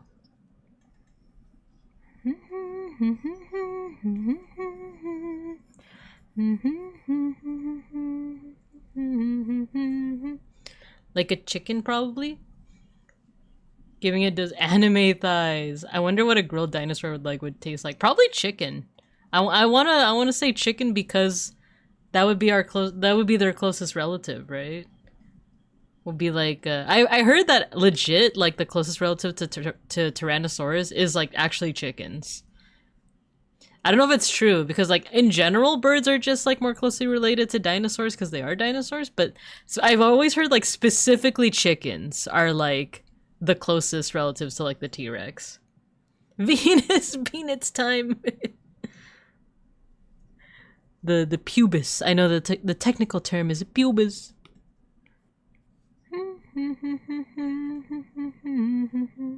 Oh, you know what? I want the feet to look a little bit more beefy, like chickens. Has anyone tasted gator meat? No, and now I'm never gonna have the opportunity. There's actually a place in Los Vincos that sells jerky made out of different animals that like, you know, people don't usually like consume. It was in a place called Venice Beach. I don't know if the place still exists. Venice Beach does, but like this jerky place I'm talking about. I remember we went one time with our friends when we were like in our 20s. And it was a place that had like venison, which isn't that like uncommon, but it is for me. Venison, but they also had like gator, snake. I'm trying to remember what else, but it was just a lot. I think horse and rabbit too. But because I don't eat meat, I'm never gonna be able to taste it. So do tell me what it tastes like. Mighty Morphin Power Rangers, but instead of dinosaurs, it's birds. Instead of Tyrannosaurus, it's chicken. Western turkey. Duckun, start running your way. Bakun, hearts racing with jerky. Horse, you say? I heard of this place called Venus Beach. But I don't know if the jerky place still exists, but if it does, you taste it, you let me know.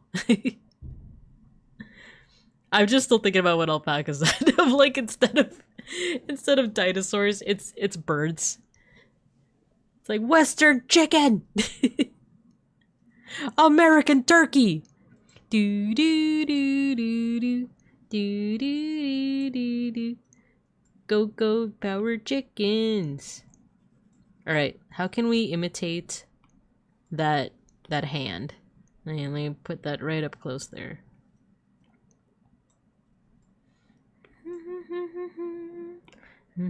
Oh no, if I do that, it's gonna get cut off. Let's do this.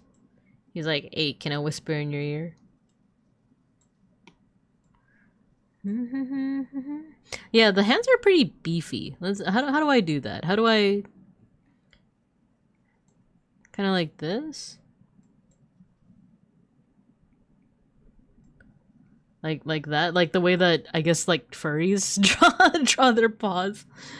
Where, like, the like, digit is pretty beefy, right? What have you done? You're a pink pony girl. It's a little too beefy, but I also just want to get a handle of, like, the shape.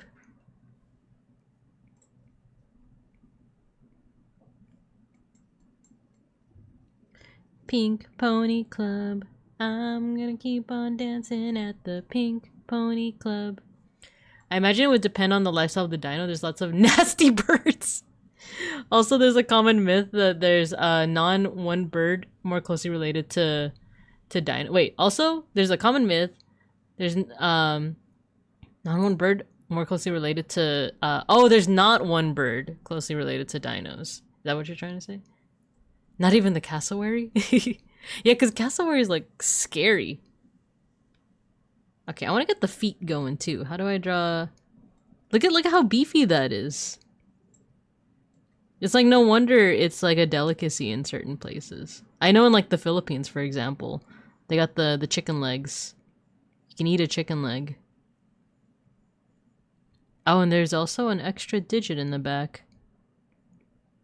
You're a big pony girl. At the club, oh mama. Let's see if I can imitate that. Oh, I didn't even look at the skeleton in terms of the back legs. Oh, there is. There's like another digit in the back. Interesting. Okay, I gotta look out for stuff like that. Hollywood, I'm gonna keep on. So there's a digit that goes all the way up here, and then I think another one that goes all the way up here. And then let's make this a little bit more beefy.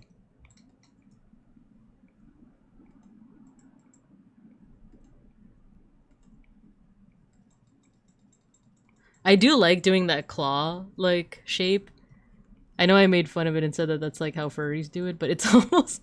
there's something very satisfying about it. It's like you go down, and then you, like, go up for the claw, but then you do, like, a circle. And that makes, like, a beefy little claw, right?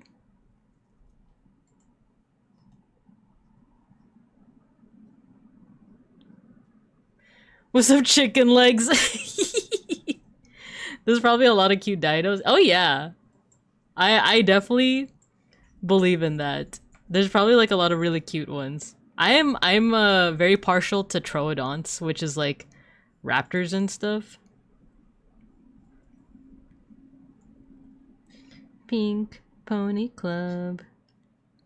Oh, I see. The other foot kind of like comes down here. Wait, let me see again. Yeah.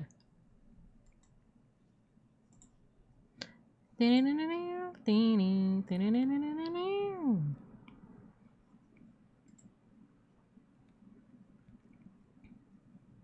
like that.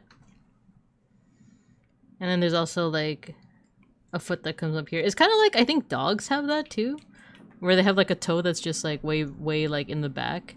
It's almost like lifted up from the ground. I think that should also be bigger now that I look at it.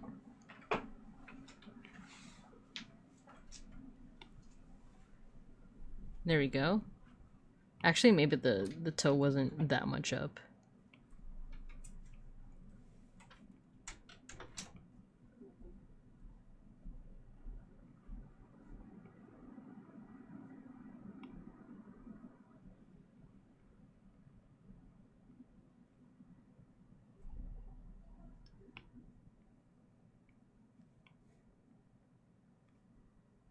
There you go, big old toe. Big old toes. And then can I do the same back here?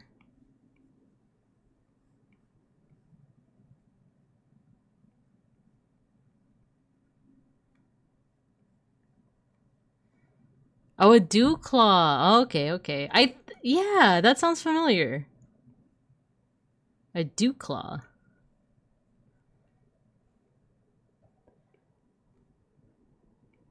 Do you guys happen to know like what it does, or like is the toe just like that? Like why the claws like that? Probably it's probably for the same reason why you see it in dinosaurs too, but I just don't know.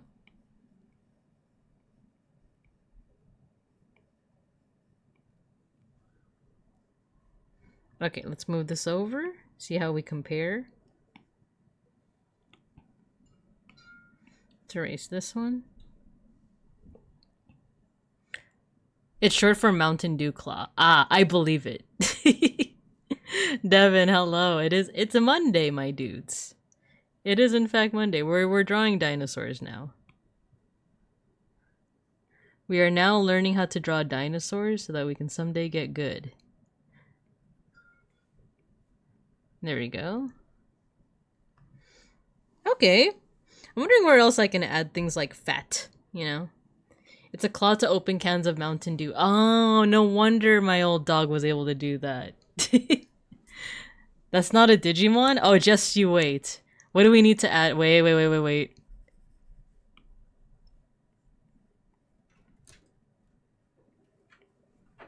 Give me a couple seconds here.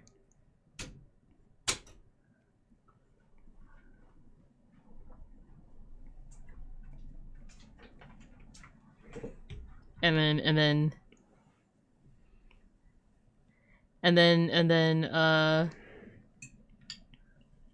make this metal.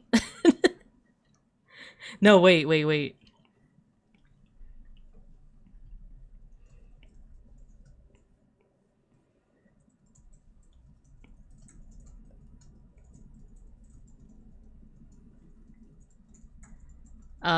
And then hold on.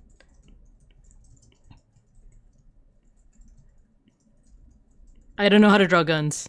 I don't know how to draw guns. There's a thingy here, right? There you go. I bet you feel real silly right now. I bet you guys feel real silly right now. You guys thought I was trying to draw dinosaurs. I was actually trying to draw Digimon this whole time, actually. Greymon with a gun. Gut arm nailed it. OC original character Donut Steel. Exactly. Cats make use of them for hunting, but for most animals, oh, it's vestigial. For us, the dew claws are thumbs. Oh, I see. Ah, yes, the stick of butter. Agumon Digivolve to Hereramon with a gun. We need something else too. We need something on the tail. What do Digimon tails usually have? Oh, I got it. We gotta give it like the Garurumon tail. There you go. Wow, look at him. Amazing. I think the gun really brings it all together. A knife! You're right.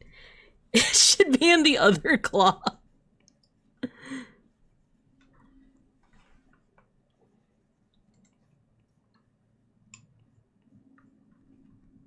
There you go. And then the actual Herrerasaurus is just looking at him like bro?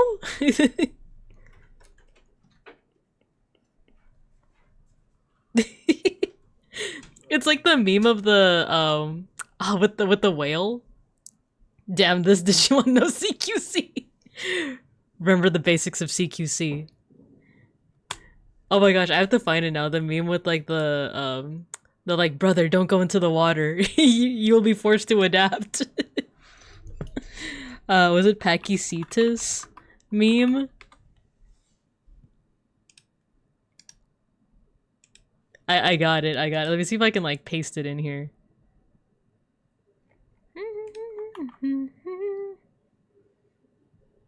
Nah, okay, let me paste it into PureRef.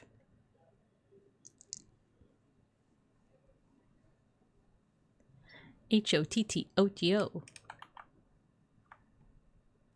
No, the meme is too small. Okay, give me a second. I need to find this meme. It's too small. JOTTOGO. I found it. Okay, I found it. I have it for you guys. Where's PureRef? Where the heck is PureRef? Oh, here.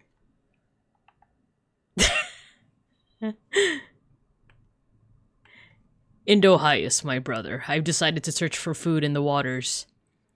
You'll regret this, Pachycetus. The environment will force you to adapt. I just need some shrimps, lol. I'll be perfectly fine. 35 million years later. Wow! Boy!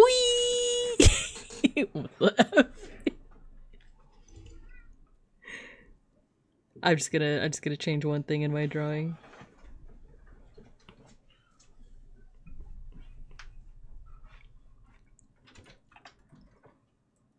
There you go.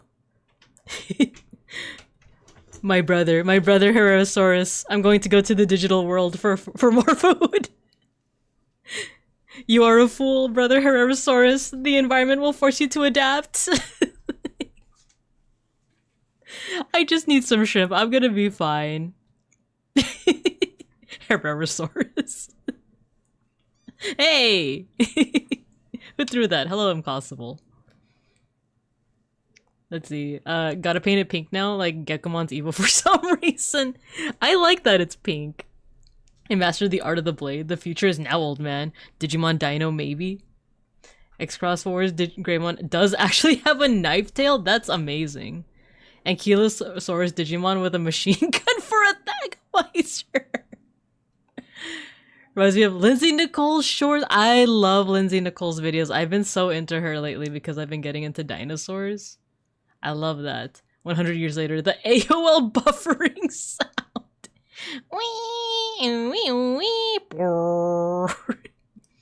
I just need some data, lol. I'll be fine. I'm gonna copy this because I realized I drew this over the original drawing I had, but I want to preserve it. Copy, and then undo all this. We need to bring back the actual Herrerasaurus underneath all of this. Okay, we're getting there. We're getting there.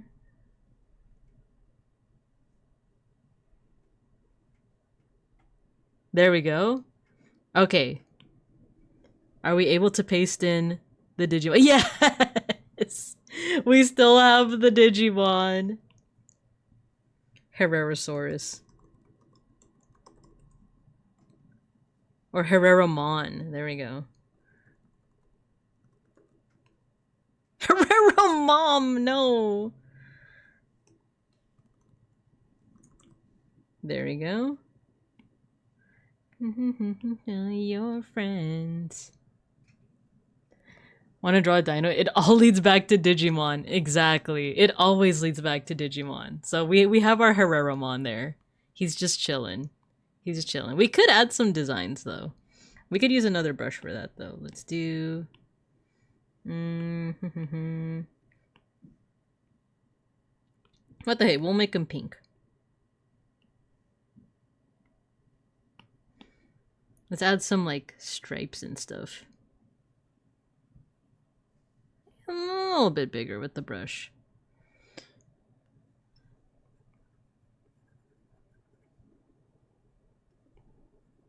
Looks like there's some spots too.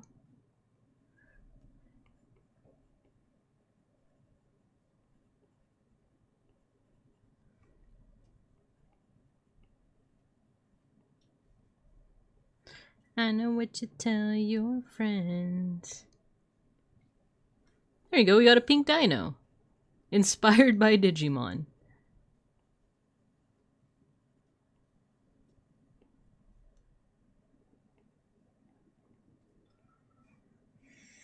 What about on the face? Ooh, actually, look at the eyes. It kind of does have the Digimon eyeliner thing going on. That's actually pretty cool. So we can if we want to.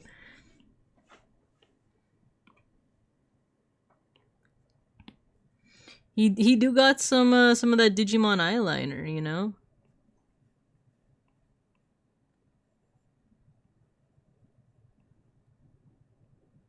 Oh, the eraser's too big.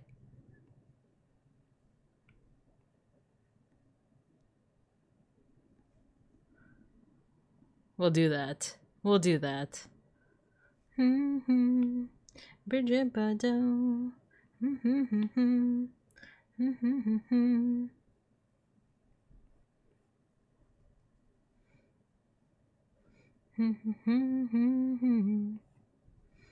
Sure, we'll add a little like through line here. Why not?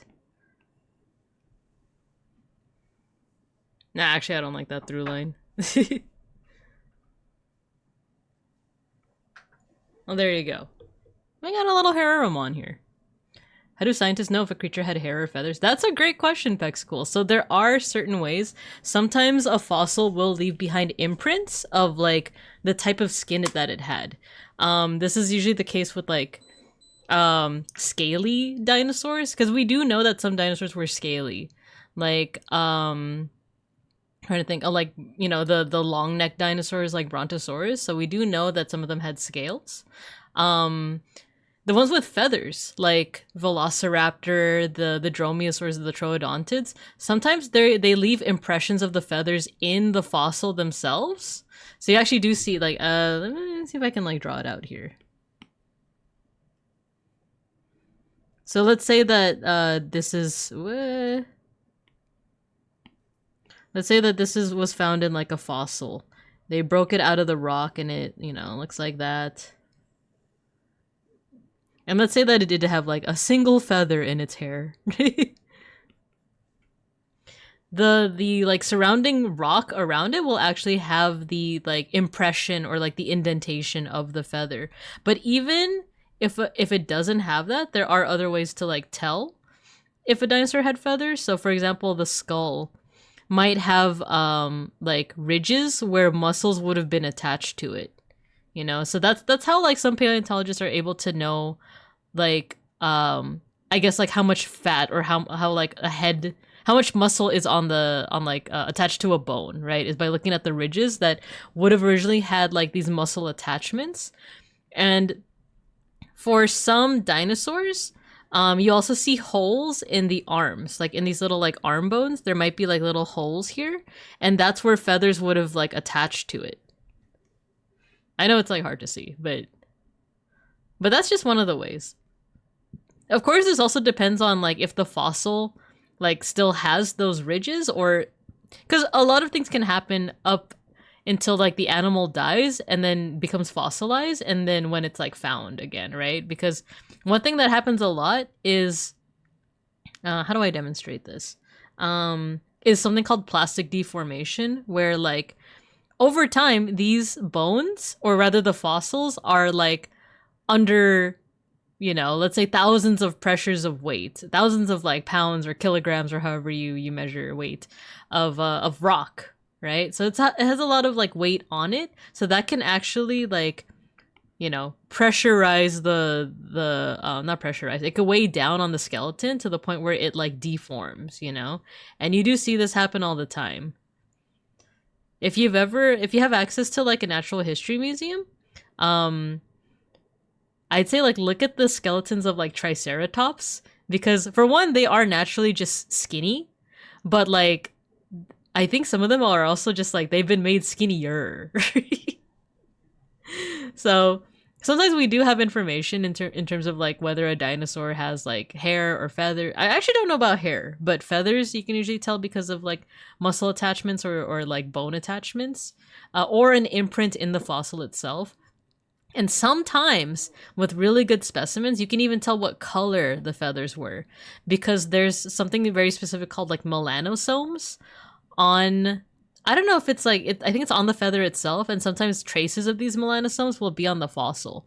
And certain scientists are just so good at like detecting these melanosomes and knowing how they're like spaced out. Basically, how do I say this? Melanosomes are the cells that like cause coloration in things like feathers. And if you, this is just an example, I actually don't know like the full science behind it, but let's say that these are all like melanosomes and they're like spaced apart like this. Some scientists will know that like, oh, if it's spaced apart like that, that means that the feathers were black. Whereas if they're spaced like, you know, like closer together, then maybe that means that the feathers were white. So some scientists have gotten so good at it that they can tell that like there's a certain species of, I don't know if it's a velociraptor or like a close relative of velociraptor that actually has like iridescent feathers. And what that means is like it looks black, but like depending on the light and how it shines on the feather, it like is another color. It's kind of like crows, or if you've ever looked at like oil is black, but when you look at it under different light, it also reflects back like a little bit of blue, a little bit of like white, a little bit of like pink and stuff like that, right? Wish I had the Digimon eyeliner. Hashtag fierce. The way how we're able to extrapolate these details millions of years after the fact is insane, actually, right? That's what's crazy about it to me too, is like these like dinosaurs have been dead for millions of years, and sometimes we don't like it. And the thing with fossils is that it's not even the dinosaur itself. It's a very poetic way of saying it, but it's the Earth's memory of the dinosaur, because what happens is a dinosaur dies, right? Dinosaur dies, it leaves behind its skeleton, the flesh all rots away, or sometimes it doesn't actually. The flesh rots away, it gets buried, and eventually over the course of millions of years, its bones they leave an imprint in the earth, and then eventually the bones fade away too. But the imprint that's left behind in the earth, it gets filled in with other sediment, with other like, you know, dirt, rocks, that kind of stuff. And that's actually what the fossil is. The fossil isn't the bones, but it's actually like the imprint left, or like the minerals that like take over that imprint, if that makes sense. So yeah. Cool things, yeah. Or a pigeon's neck, yeah, exactly. A pigeon's neck also has that like iridescent feathering, yeah. Dinosaur dies? Spoiler alert! Oh no! The dinosaur dies? How was I supposed to know about this? My fossil will tell researchers a million years in the future that I had hot Cheetos on January 26, 2026 because they found one specific proton in my hip bone. Exactly, exactly. They're gonna know that I ate so much fish because of the mercury content in my bones. It's like, oh man, this sun bear has a lot of mercury in her. She probably ate a lot of salmon. Mayhaps even too much, I dare say. Alright, so we have our cool Herrerasaurus here. Let us move him up here. And then let's go ahead, and we also have Herreramon, the cool Digimon with both a knife and a gun. Right? I kind of like that we have this one too. Let me put this here so that we have like a compare and contrast. Alright, now let's go ahead and move on to Eoraptor. So this is the last dino that we'll be doing. This is another example of an early dino. I wasn't able to find a lot of sources on Eoraptor though, because Herrerasaurus, I think you guys saw earlier, I was looking at that one YouTuber, Your Dinosaurs Are Wrong, and he has a lot of information about Herrerasaurus. I couldn't find too much about this guy. This guy's name is Eoraptor, and it's a smaller early dinosaur from like the Triassic. So we're going to be doing the same technique. However, I do see that we do have an ad break coming up soon. So we might wait till after the ad break, and then we'll continue with our process of drawing a little tiny raptor. But yeah. Before I leave you guys on the ad break, you can go ahead and think about what will biologists millennia from now be able to tell from your skeleton? Will they is it gonna be like me where they could tell how much fish I had because of the mercury content? I'm trying to think of like what else. Oh, if my body gets preserved well enough, they'll be like, oh, she doesn't have a gallbladder. She must have eaten a lot of oily food. She must have eaten a lot of Thai fried rice.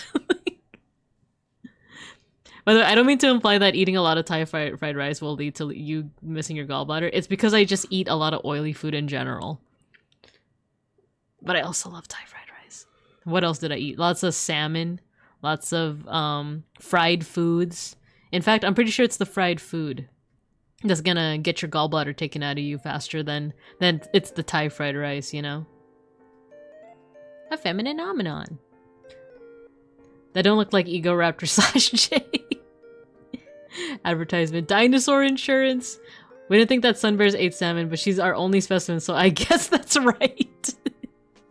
I know, I'm different from some of the other sun bears. I would eat more larvae and stuff, but they don't really sell that in my neck of the woods. Get gallbladder mogged. I did get gallbladder mogged.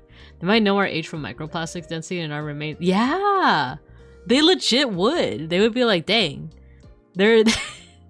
What if future fossils aren't even made of rock? It's made of plastic.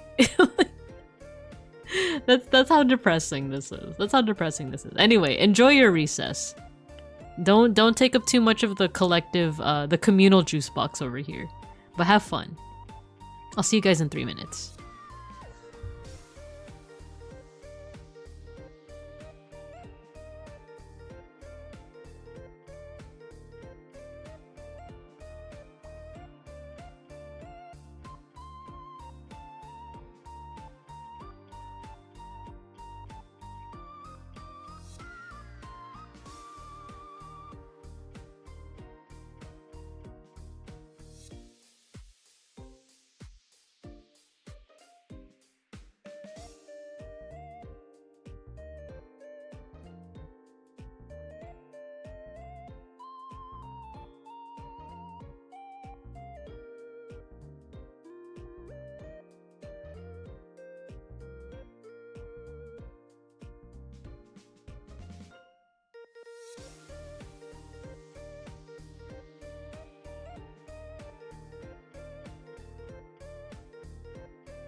Okay, we're back. We're back. We're so back. Let me see what you guys are theorizing while you guys were out in recess. I like to imagine that like during recess I like go back in the room to just like get some water and stuff, and then when I come out, when I come back out of the bungalow, you know? Wait, let me like set the tone here. Like I come out here, I'm like expecting you guys to like be playing basketball and stuff, but then you guys have like tinfoil hats and they're like disgusting microplastics. It feels weird not crying on the Ita shot. You can still cry on the Honda Civic. On the on the cinder blocks. Let's see. They might know our what is it? They might know our age from the microplastics density in our rebates. If I'm over 50% microplastics, I'll live forever, right? You will, but also I think it was Galahughes that said if you're over 50%, you will be harvested for petroleum. I don't make the rules, unfortunately. You can hide in the bungalow, but I don't know how long. I don't know how long it's gonna take before they find us. Real dinosaurs will be real plastic from the ground up. Exactly. Exactly. Places tinfoil hat on, our bodies being littered with microplastics is to catalyze our remains becoming oil! Don't say it out loud. Don't say it out loud. They're gonna catch on. They're gonna find us here in this weird forest. If there's enough microplastics in humans, it will force us to evolve into the next level of jujutsu sorcery. Domain expansion. Boom. Rub's tinfoil hat. You're right. Joke's on them. I'm filled with Chobani vanilla honey yogurt. It's not quite the same ever since the school got downsized.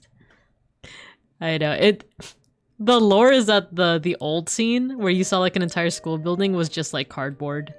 It was always just a bungalow. It was always, or I guess other people call it a portable, right? I'm just so used to calling it a bungalow, but it's a portable. It's always been a portable. Always. Alright, let's get back into drawing. I'm getting pretty hungry.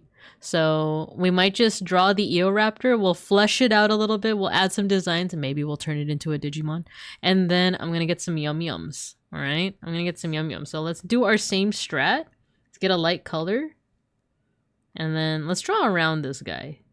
Or maybe, should we do the other one? I kind of like this one. The mouth open. Let's do red because it's the opposite color. Alright, let's do this. We're gonna start off shrink wrapping it. And then we're gonna like flesh it out. Quite literally flesh it out. So we're gonna make it very, very close to the skull.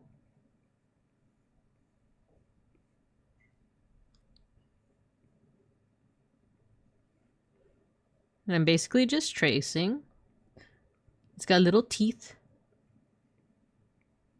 And then we have the orbit here, so let's put the eye right there.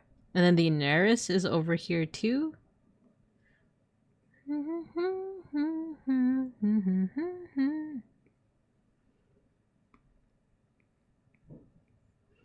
then we got the neck here. We're gonna see how chicken neck it looks afterwards. Oh, this one you can definitely see like the shoulder and stuff too.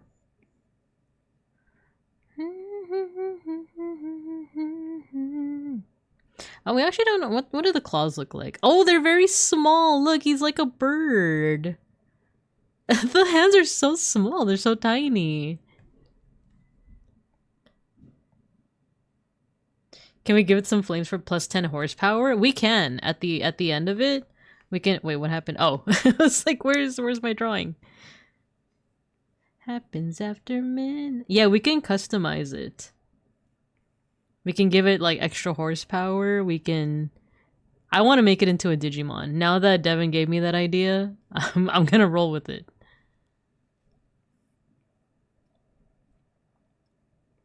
Okay, here's the rib cage. He hasn't eaten. Oh no, but the pubis is there too, so we might need to wrap it around that. And then here's the tail. It's a pretty beefy tail.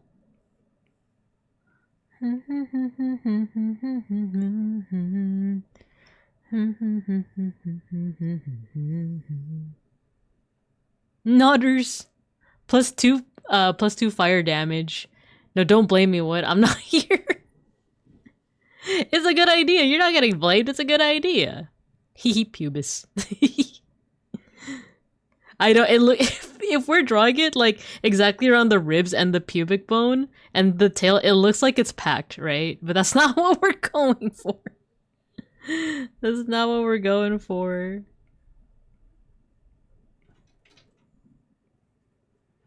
This is... I'm gonna shade it a little bit so that we know that it's the back leg. Oh, let me pause.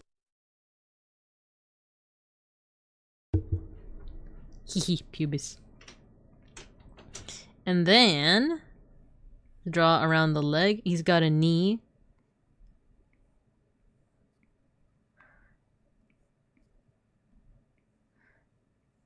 Happens after midnight. So me being like classroom friendly doesn't extend to the music, right? Because I realize that listening to Chapel Rowan isn't classroom friendly, but I just like it. I just love Chapel Rowan. Okay, I think... oh, no. We need the arm. There's one arm over here.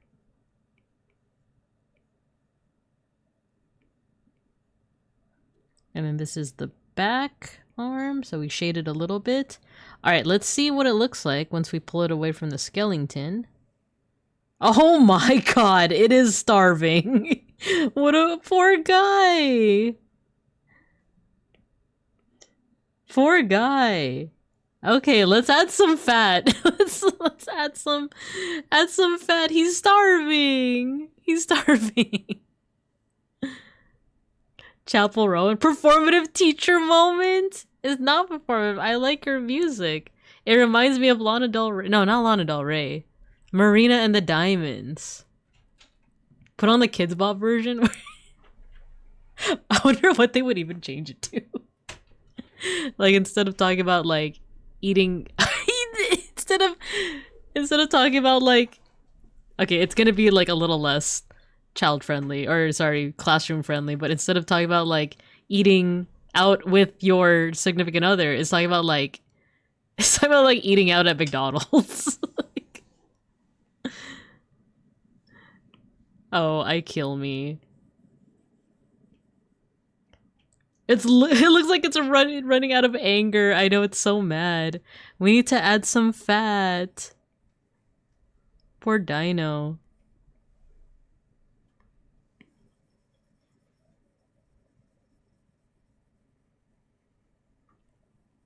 The legs too. The legs need some like fat on them.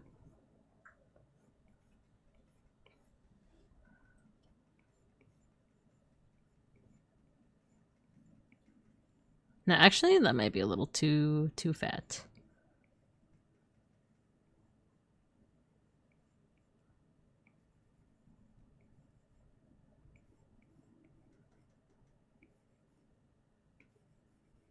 There we go. Have a little bit more fat on the legs. We need more fat on the belly. I think the belly is still a little too skinny though.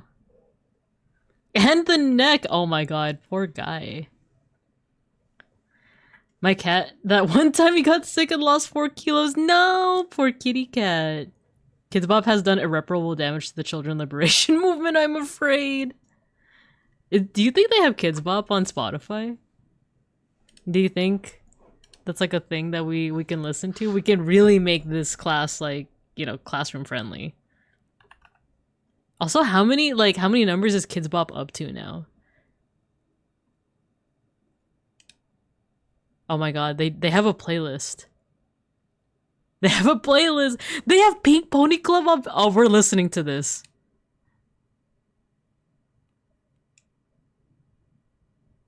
This sounds cursed. Wait, let me... Wait, no, this is Mystical Mountain. Here, Kids Bop 51. I was like, this doesn't sound like Pink Pony Club. They do? Oh man.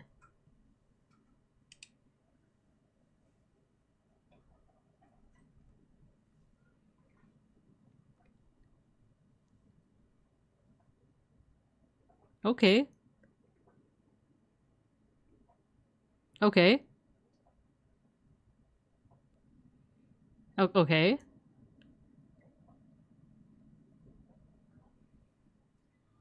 Why did that sound so, like, auto-tuned? Is it okay that we're just listening to this? I'm sorry, VOD watchers, you're not gonna hear this, but I'm just listening.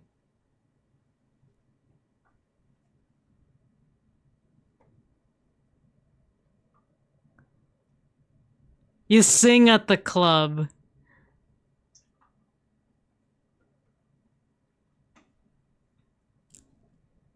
With my friends.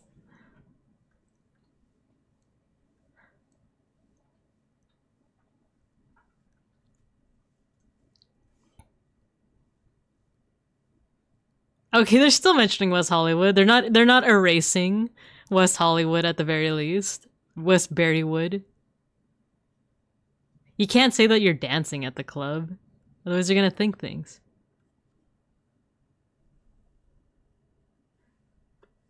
I guess some of these, like, if you take away the context, it can be like kid friendly.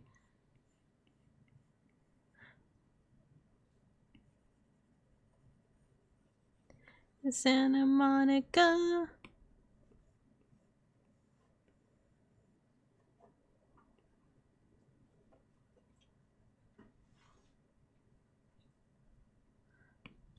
I'm like, I'm just listening to all this and being like, I guess?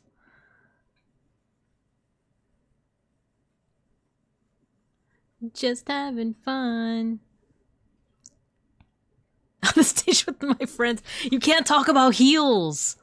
The kids are gonna freak out if they talk about heels.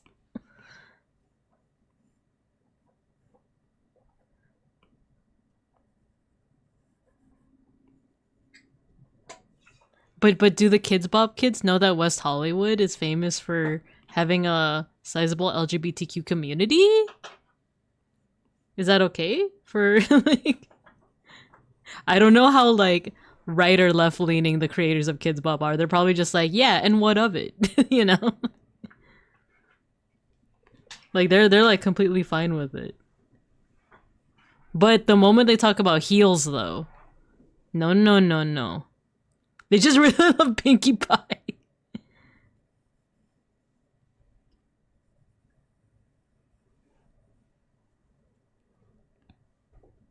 Pink Pony Club.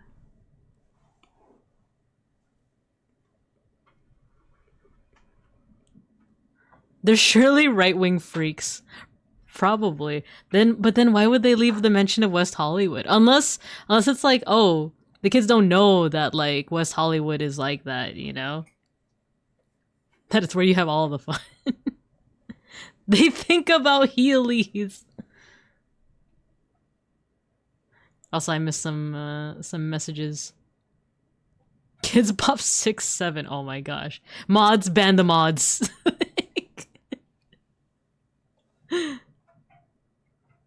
Kids Bop 2026. They do. Koreans aren't family friendly. Kids Bop apparently. They made a Kids Bop version of K-pop Demon Hunter song, which was already family friendly, but they just took out the Korean. Jesus. Korean kids are catching L's from Kids Bop. Kids Bop is a new norm for the bungalow. Oh no. Well, it's only gonna be songs I recognize. They got Apata over here. Wait, did they take out the Korean in Apata?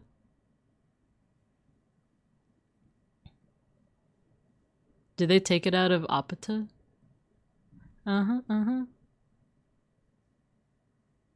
It just sounds so weird being performed by kids, you know?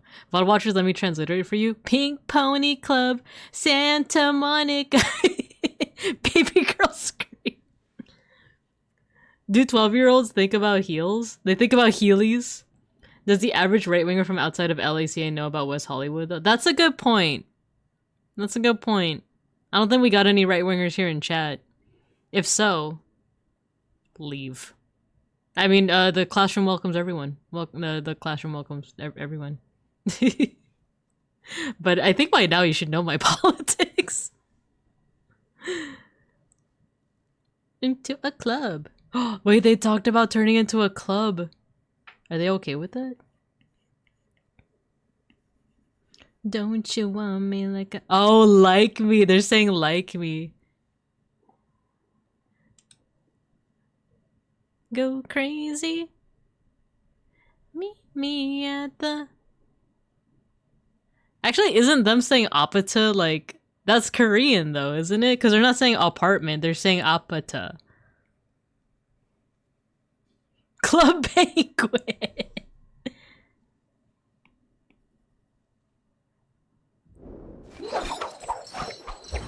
I hate rich people. It's true. I do hate rich people. We need more fleshy arms here. We got the claws here. And then the arms. Let's make it a little chunkier. Don't you want me like I want you, baby? Miss Bibinka, someone had just love sulfuric acid.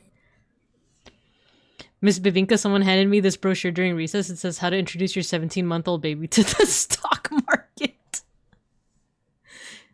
Gal, he's doing me a favor and point out who handed this to you. I should get like a gun redeem. Actually, what did I do to the... You know what? I think we need to do this. How does the arms look like this? Okay. Don't you want me like I need you now? Okay, I tire of this. I don't want to listen to any more Kids Bop.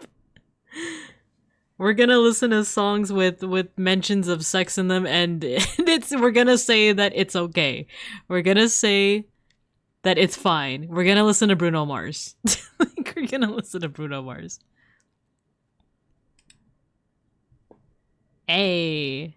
Teacher, I fear a gun redeem in the school context. Oh, no, you're right. You're right. No, but it's to chase out the people who would, like, threaten the school.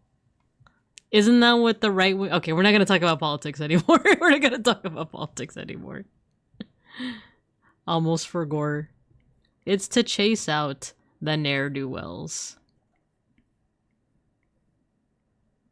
There was a green dude handing out those brochures and then he got on a bike and left. Oh, then that's okay. If it's a green dude with some big teeth, yeah, that's fine. It's his birthday, you know? You deserve it all. No, but you guys bring up a good point. I will drop the subject. I will drop the subject. No guns here. That's what I like. That's what I like. Give us a fun fact about guns? I'm not much of a gun person, actually. I mean, you guys saw how I drew one. Fun fact about guns. I just think of like those Revolutionary Era guns where it's like Babinka gun fact. They're shaped like butter. They are, actually. A fun fact about guns. Oh, I got one that is school appropriate. Gundramon. There's a Digimon called Gundramon where like 90% of his design is just guns. Let's bring him out. Okay.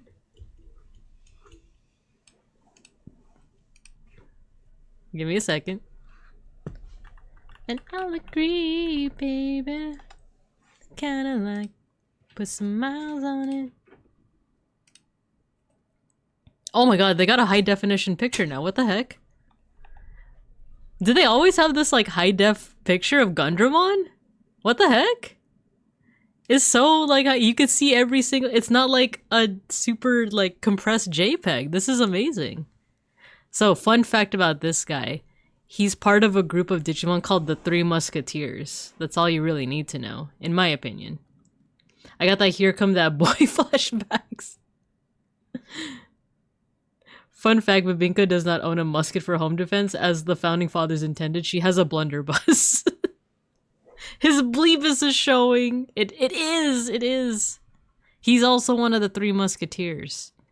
At this point, like, what did the other two musketeers even do? Girl, come and get it. All this is here for you. Tell me to censor my classroom appropriate music. I say that as if someone told me to do that. It is not just me saying things. All night. That's what I like. Okay, the body I kind of got. Like, it goes like kind of rectangular until it doesn't. Alright, let's add a little bit more fat to the legs. We need these to be chickens, essentially.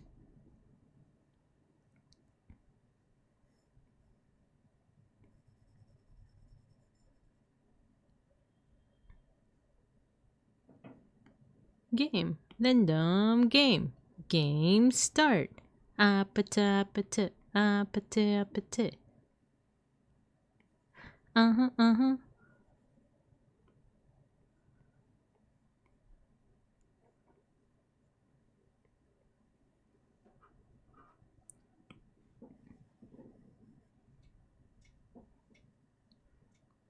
Okay. What other things? Oh, the neck. I think the neck still needs a little bit more loving. Me like I need you now. There we go. He's a little bit more chunky now. Appetite. They're there for the hotness appeal. Yeah, actually, you're right. You're so right. If we want to look at the other 3 musketeers, so we have Gundramon. We have Pachycetus. Digimon, 3 musketeers. And no, not the chocolate bar. Not the chocolate bar.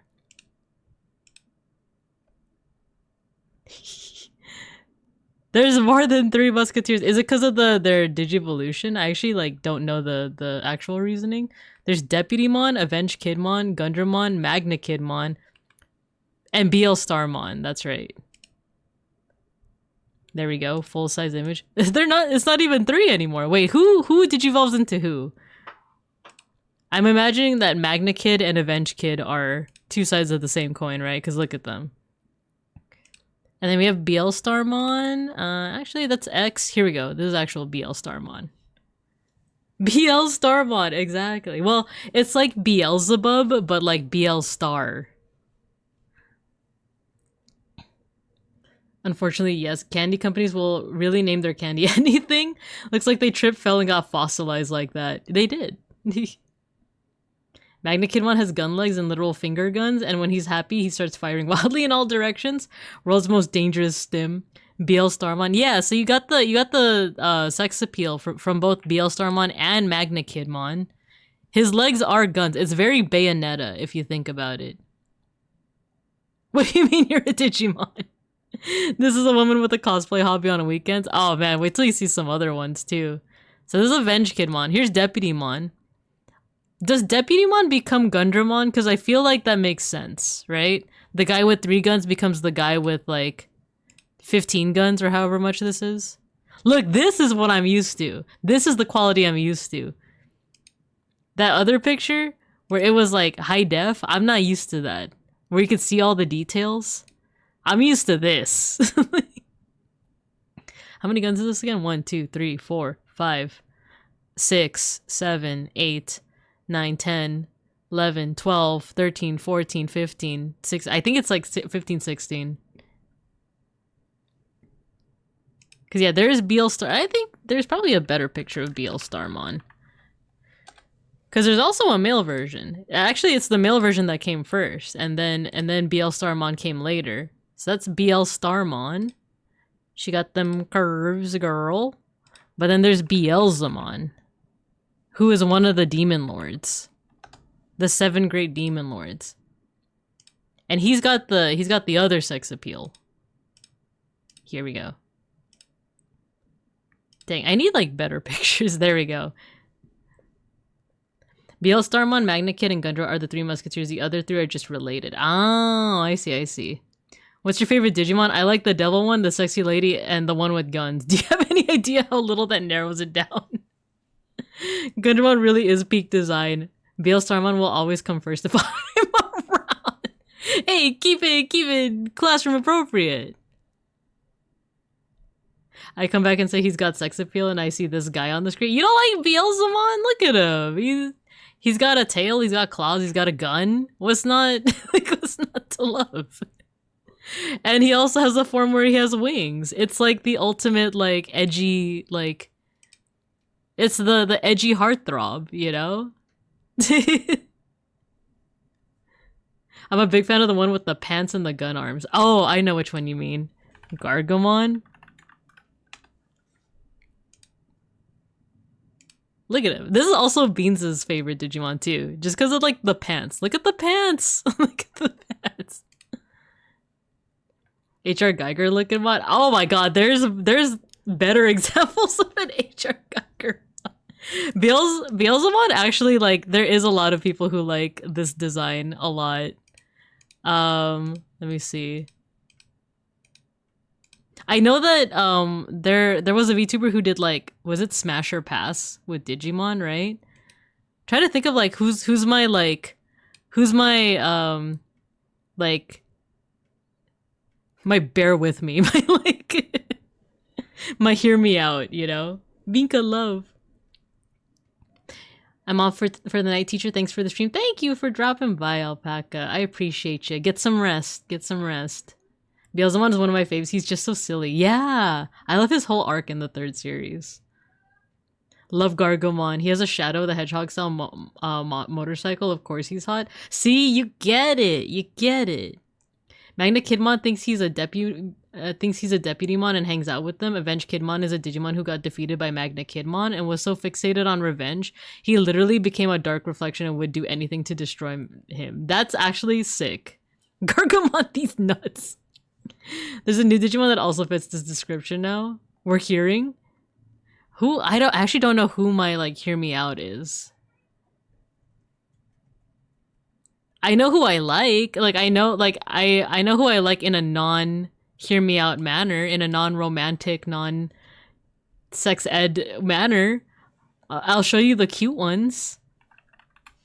Here, it's my like platonic hear me out. It's like my platonic, like, he's cute, isn't he? Okay, so everyone thinks sleep mode is cute, but I think rage mode is adorable.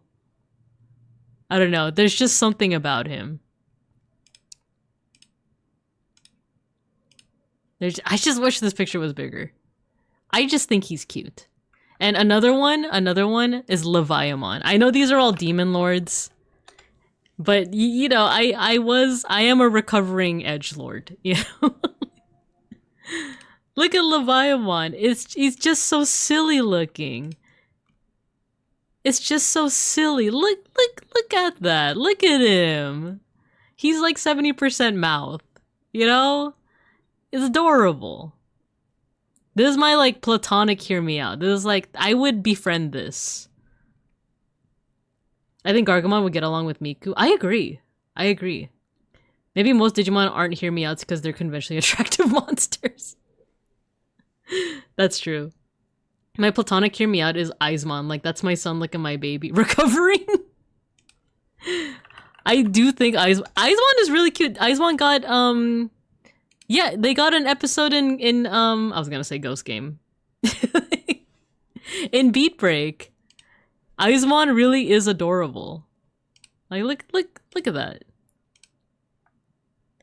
You're amazing just the way you are. Look at him. Big fan of cute little creature that turns into ferocious monstrosity. Gotta be one of my favorite genders. Oh, you would love Belphemon. Belphemon? I love Belphemon so much. Seishun said, what do you mean you don't recover from being an edgelord? Yeah, Seishun knows what's up. If you're into Digimon, it's because you love the freaks. Recovery? Why is everyone saying? Why is everyone saying recovering check question mark? I am a recovering edgelord. When's the last time I was like Darkness Dimension Raven Way? That's the last time, huh? When's the last time I talk about blood and guts? Aizmon is just having a great day. Exactly. He did not get in the ep in Beat Break. That was Shade. Oh, you're right. I confused the two. He did show up in Ghost Game, though. I'm still an edgelord, too. Don't worry. Recovering? Stop saying recovering and laughing. And question mark. Once an edgelord, always an edgelord. When was the last time you had bangs? I always have bangs. I am recovering. I'm trying to be wholesome. Last time I tried to play that oh my gosh, there's this game that I used to play as a kid. Hey, stop laughing. I'm not a jerk. I am not an edgelord. I am a wholesome teacher. I am giving you educational moments. Look at my adorable son, Leviamon. Wolvermon is the lesbian counterpart to Gargamon, and I love her. Yeah, wait, you're so right. Wait a minute. You're so right. I also kind of think this isn't Wolvermon, it's Hyenamon, right? I also think Hyenamon's kind of adorable. You're so right. I also need to catch up, now that I think about it, on Beat Break. Wolvermon and Gargamon are women loving women, men loving men solidarity. I'm realizing this now, but how many Digimon are there actually? I have no idea. I feel like that's... Well, I was gonna say that's the difference with Pokemon, but I feel like there are people that know how many Pokemon there are. I actually have no idea how many Digimon there are. Because a lot of them also have, like, palette swaps, you know? 700 something? Like 2K? I'm not sure, actually. How many? I feel like... Okay, we might have to swear so that we don't get the AI. The AI summary. How many Digimon are there? Oh no, how about... How many... I feel like it's kind of a... No, I didn't want the freaking... You can add minus AI. Wait, really?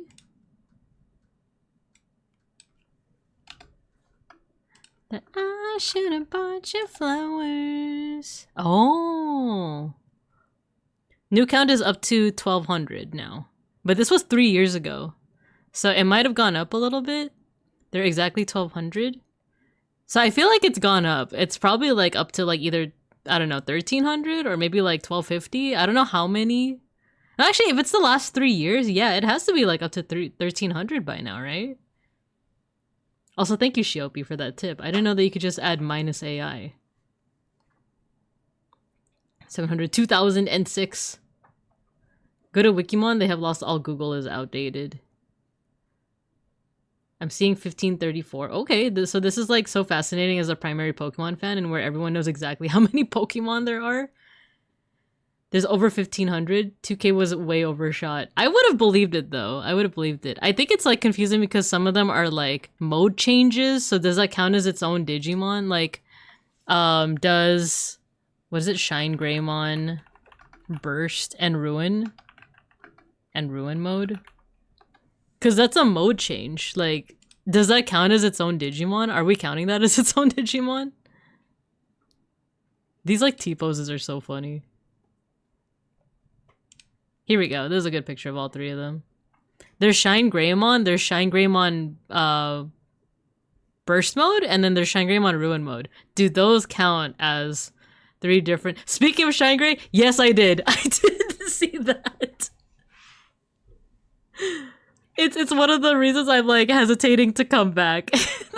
Like, I know the card isn't out yet, but it's like, oh my god. Like, yes, I did see that. I was like, because I immediately saw the video that talks about dual cards, and I was like, oh. Alas, the Digidestin versus AI. Okay, but the exact number is not exact because of... Yeah, exactly, impossible. Exactly. Digimon has a lot of variants as well as mons that literally only appear in one thing and never again, so people miss them. Yeah. It depends if you think Digimon aligns more with Yu-Gi-Oh! Or Pokemon. In Yu-Gi-Oh! They'd be separate, but in Pokemon they'd be the same. I hate it! Vanguard! Card. Well, I never got into Vanguard, but I'm curious as to how it's gonna play out, but I do know what you're talking about. It's crazy. Yeah, so another good example is like, does Belphemon Sleepy mode and Belphemon Rage mode, do they count as like 2 different Digimon? Because there's also Belphemon X Antibody, which I think counts as its own Digimon. Get into MTG? I should. I did play MTG Arena before. I should get back into it. But I'm also still on this hyperfixation of dinosaurs. Let's finish this up because I'm also getting hungry. And I don't want us to run into an ad break while we mosh. Okay, let's see. This one looks like it has like fur and stuff. Should we add a little bit of like cheeky fur to it? Oh yeah, let's add a little bit of like, just a teensy bit of lip.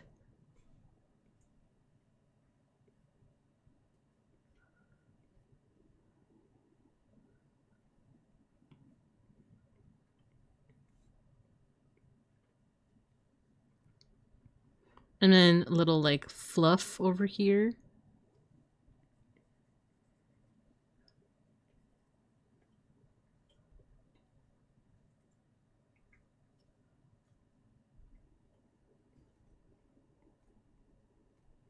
Adding some little markings there.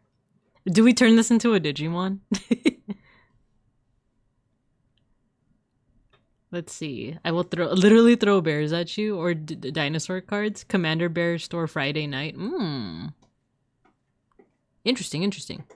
You know what? Maybe it's more like Bakugan, and where there's considered separate but still grouped together as one Evo line. Oh, you know what? That would make sense. Which I guess is like Pokemon. I forgot to mention, so even though I am still mainly a Digimon girly, I did start getting into Pokemon ROM hacks. I think I did mention this before. I did mention it. My Pokemon Yellow save got not corrupted, but like the game itself got corrupted.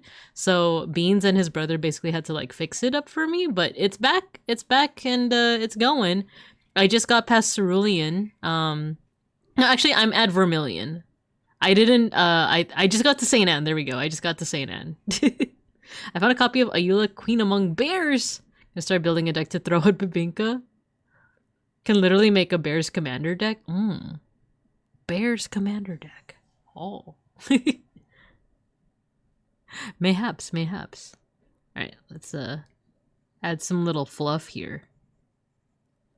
If the recreation, or if this sketch from, not sketch, if this recreation from Wikipedia has fur, why not add fur to this one?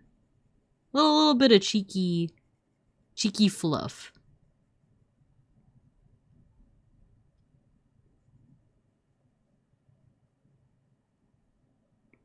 Even if it's not accurate, who cares? Okay, let's copy this. How do we make this into a Digimon? We need to have the Digimon eyeliner, right?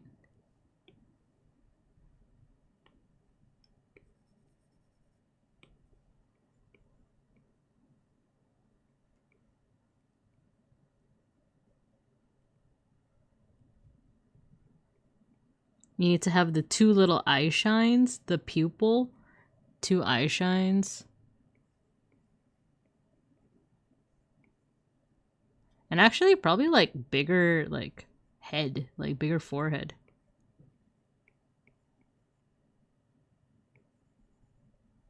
Oh, I got it. You gotta have like the Biomon like little like curl thing here. And then what else? What else?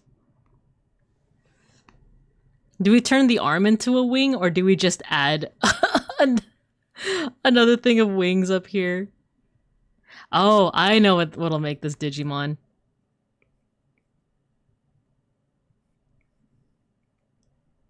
You need a holy ring.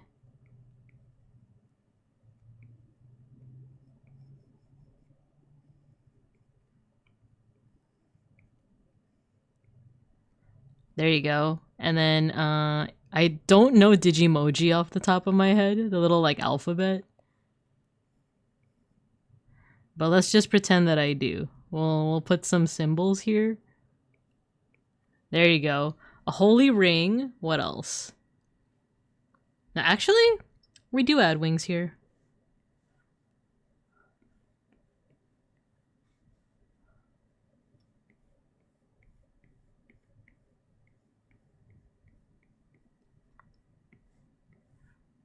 Because all the angel Digimon have like freaking like 10 pairs of wings, right? If we add a holy ring, we're making this a holy Digimon.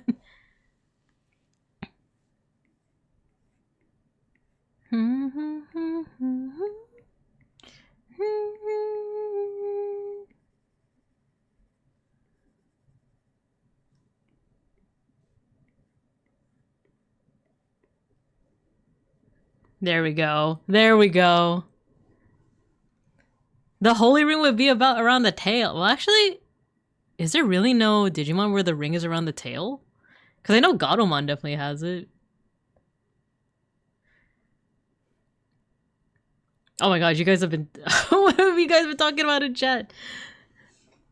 The problem with Digimon is that many are made and forgot or only mentioned or don't have a design. All these mons included on the total Wikimon are 1534. On the official Digimon reference book, there's 1300, but they're also missing a lot of widely recognized Digimon. Some mode changes are considered the same mon, and some are different, why? Love MTG the way that you can casually just make Ishtola from FF14 fight Rainbow Dash or Azula from Avatar. One day I'll go through every single Digimon and mark down which ones are changes, are mode changes, X antibodies, or recolors. Yeah, I think that would that'd be amazing, but that's also like quite the journey. Which ones even have canon appearances? Let's see. Yes, someone who goes to Pokemon, are regional variants considered separate mons? I actually don't know. I actually do not know. I think they are not considered their own Pokemon, right? You know what would be funny? A giant holy ring.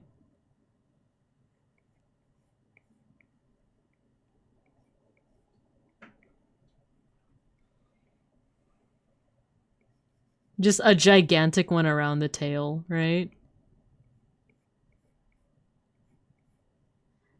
And then we add little random symbols here.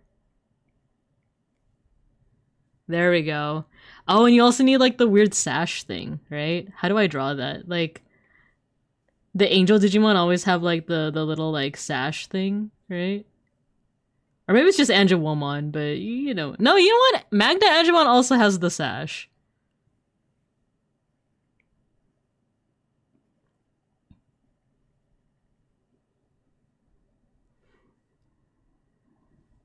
And then maybe some more of like the little Biomon curl.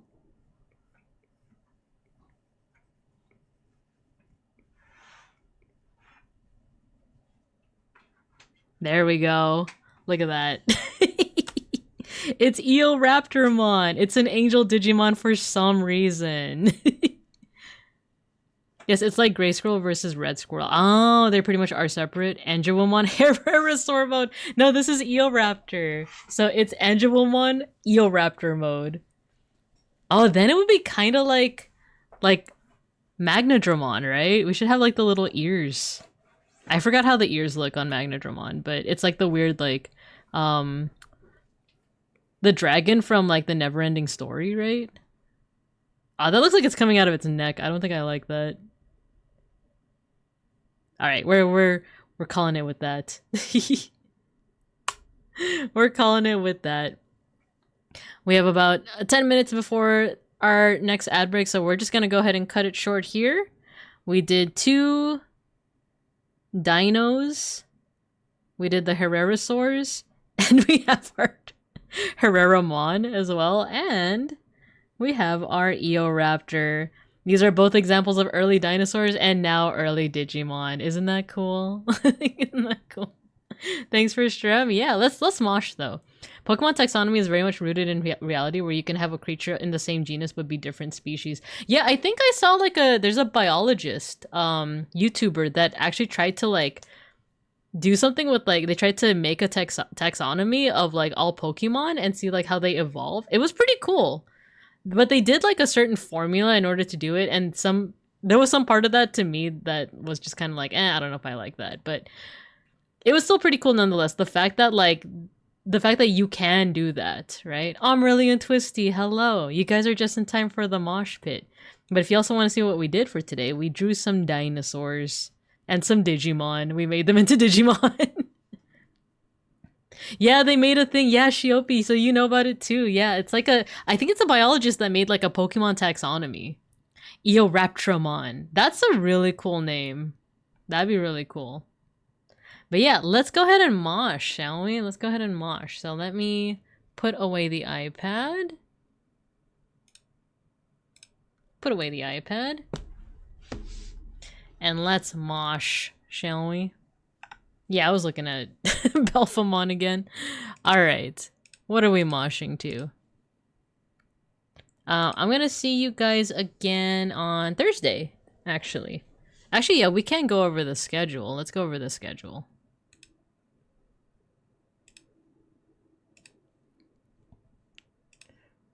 What are we doing this week? We drew some dinos. I'll see you guys again on Thursday. Oh, I want to play a game with driving. I'm gonna go over the reason why, but I'll go over that on Thursday. So I wanna do something that has to do with driving. Friday we have art appreciation, and then Saturday morning is study hall. I haven't decided what the like main thing for study hall is gonna be, like what I'm studying with you guys, but it's probably gonna be something relating to either cars or dinosaurs. Maybe Digimon. But alright, what are we moshing to today? For those that have never moshed with us before, all you gotta do is when you hear, ooh, maybe Mighty Morphin Power Rangers. All you have to do is, once you start hearing the music, spam your favorite emotes. Morbinka driving? Yes. I'm gonna make your little stream avatars fight each other, and there's no correlation between who wins the mosh pit and who spams the most emotes. It's RNG and it's not rigged. So once you hear the music, get to moshing. Ah, I hate when this happens. Ah! Open up the pit!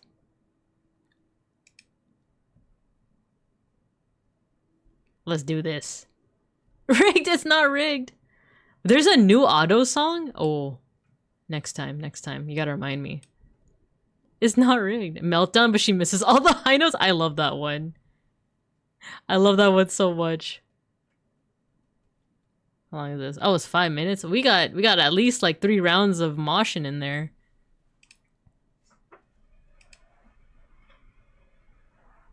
Alright, let's see who we can raid into while you guys mosh. Oh, I forgot to... There we go. Mosh pit. Ooh. I love that.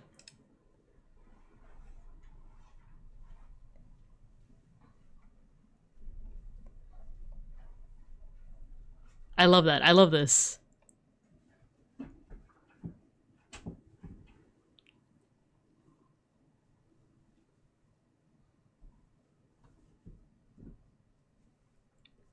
Oh, it's so ska. It's so ska.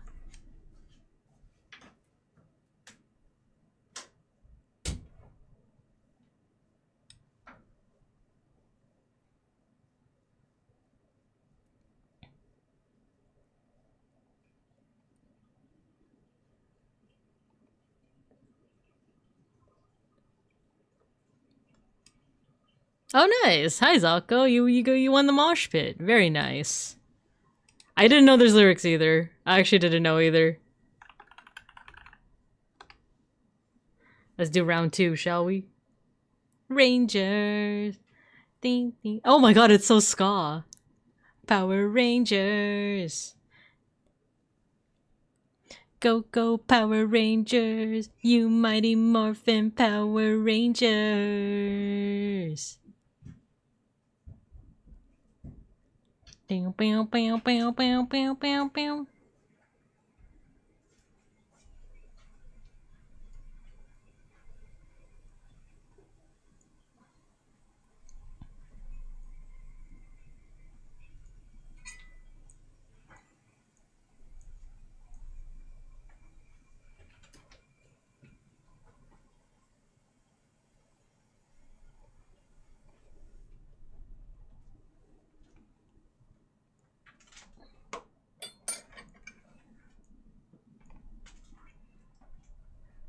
Power Rangers.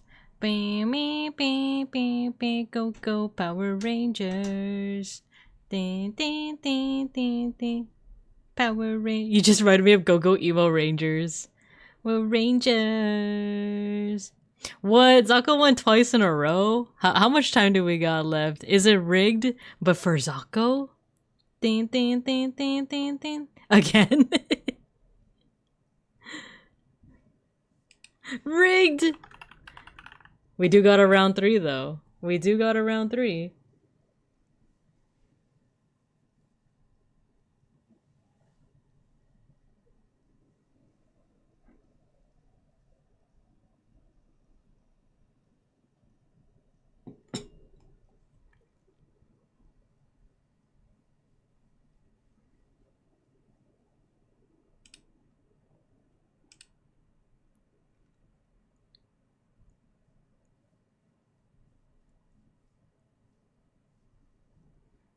And Zako gets to start from the drop-in, true.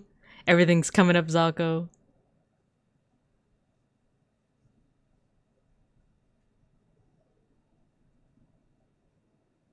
Go Power Rangers. Go, go Power Rangers. Bum, bum, bum, bum, bum. That would have been so funny, Devin, if you were actually able to explode like in game. Like during the mosh pit. Yo, and it's Devin with the win. And Zako almost won for a third round too. You mighty Morphin Power Rangers. Bam, bam, bam, bam, bam. Sag. It's not rigged. I keep telling you guys. that it's not rigged. You gotta believe me. You gotta believe me. And I found someone that we could raid into.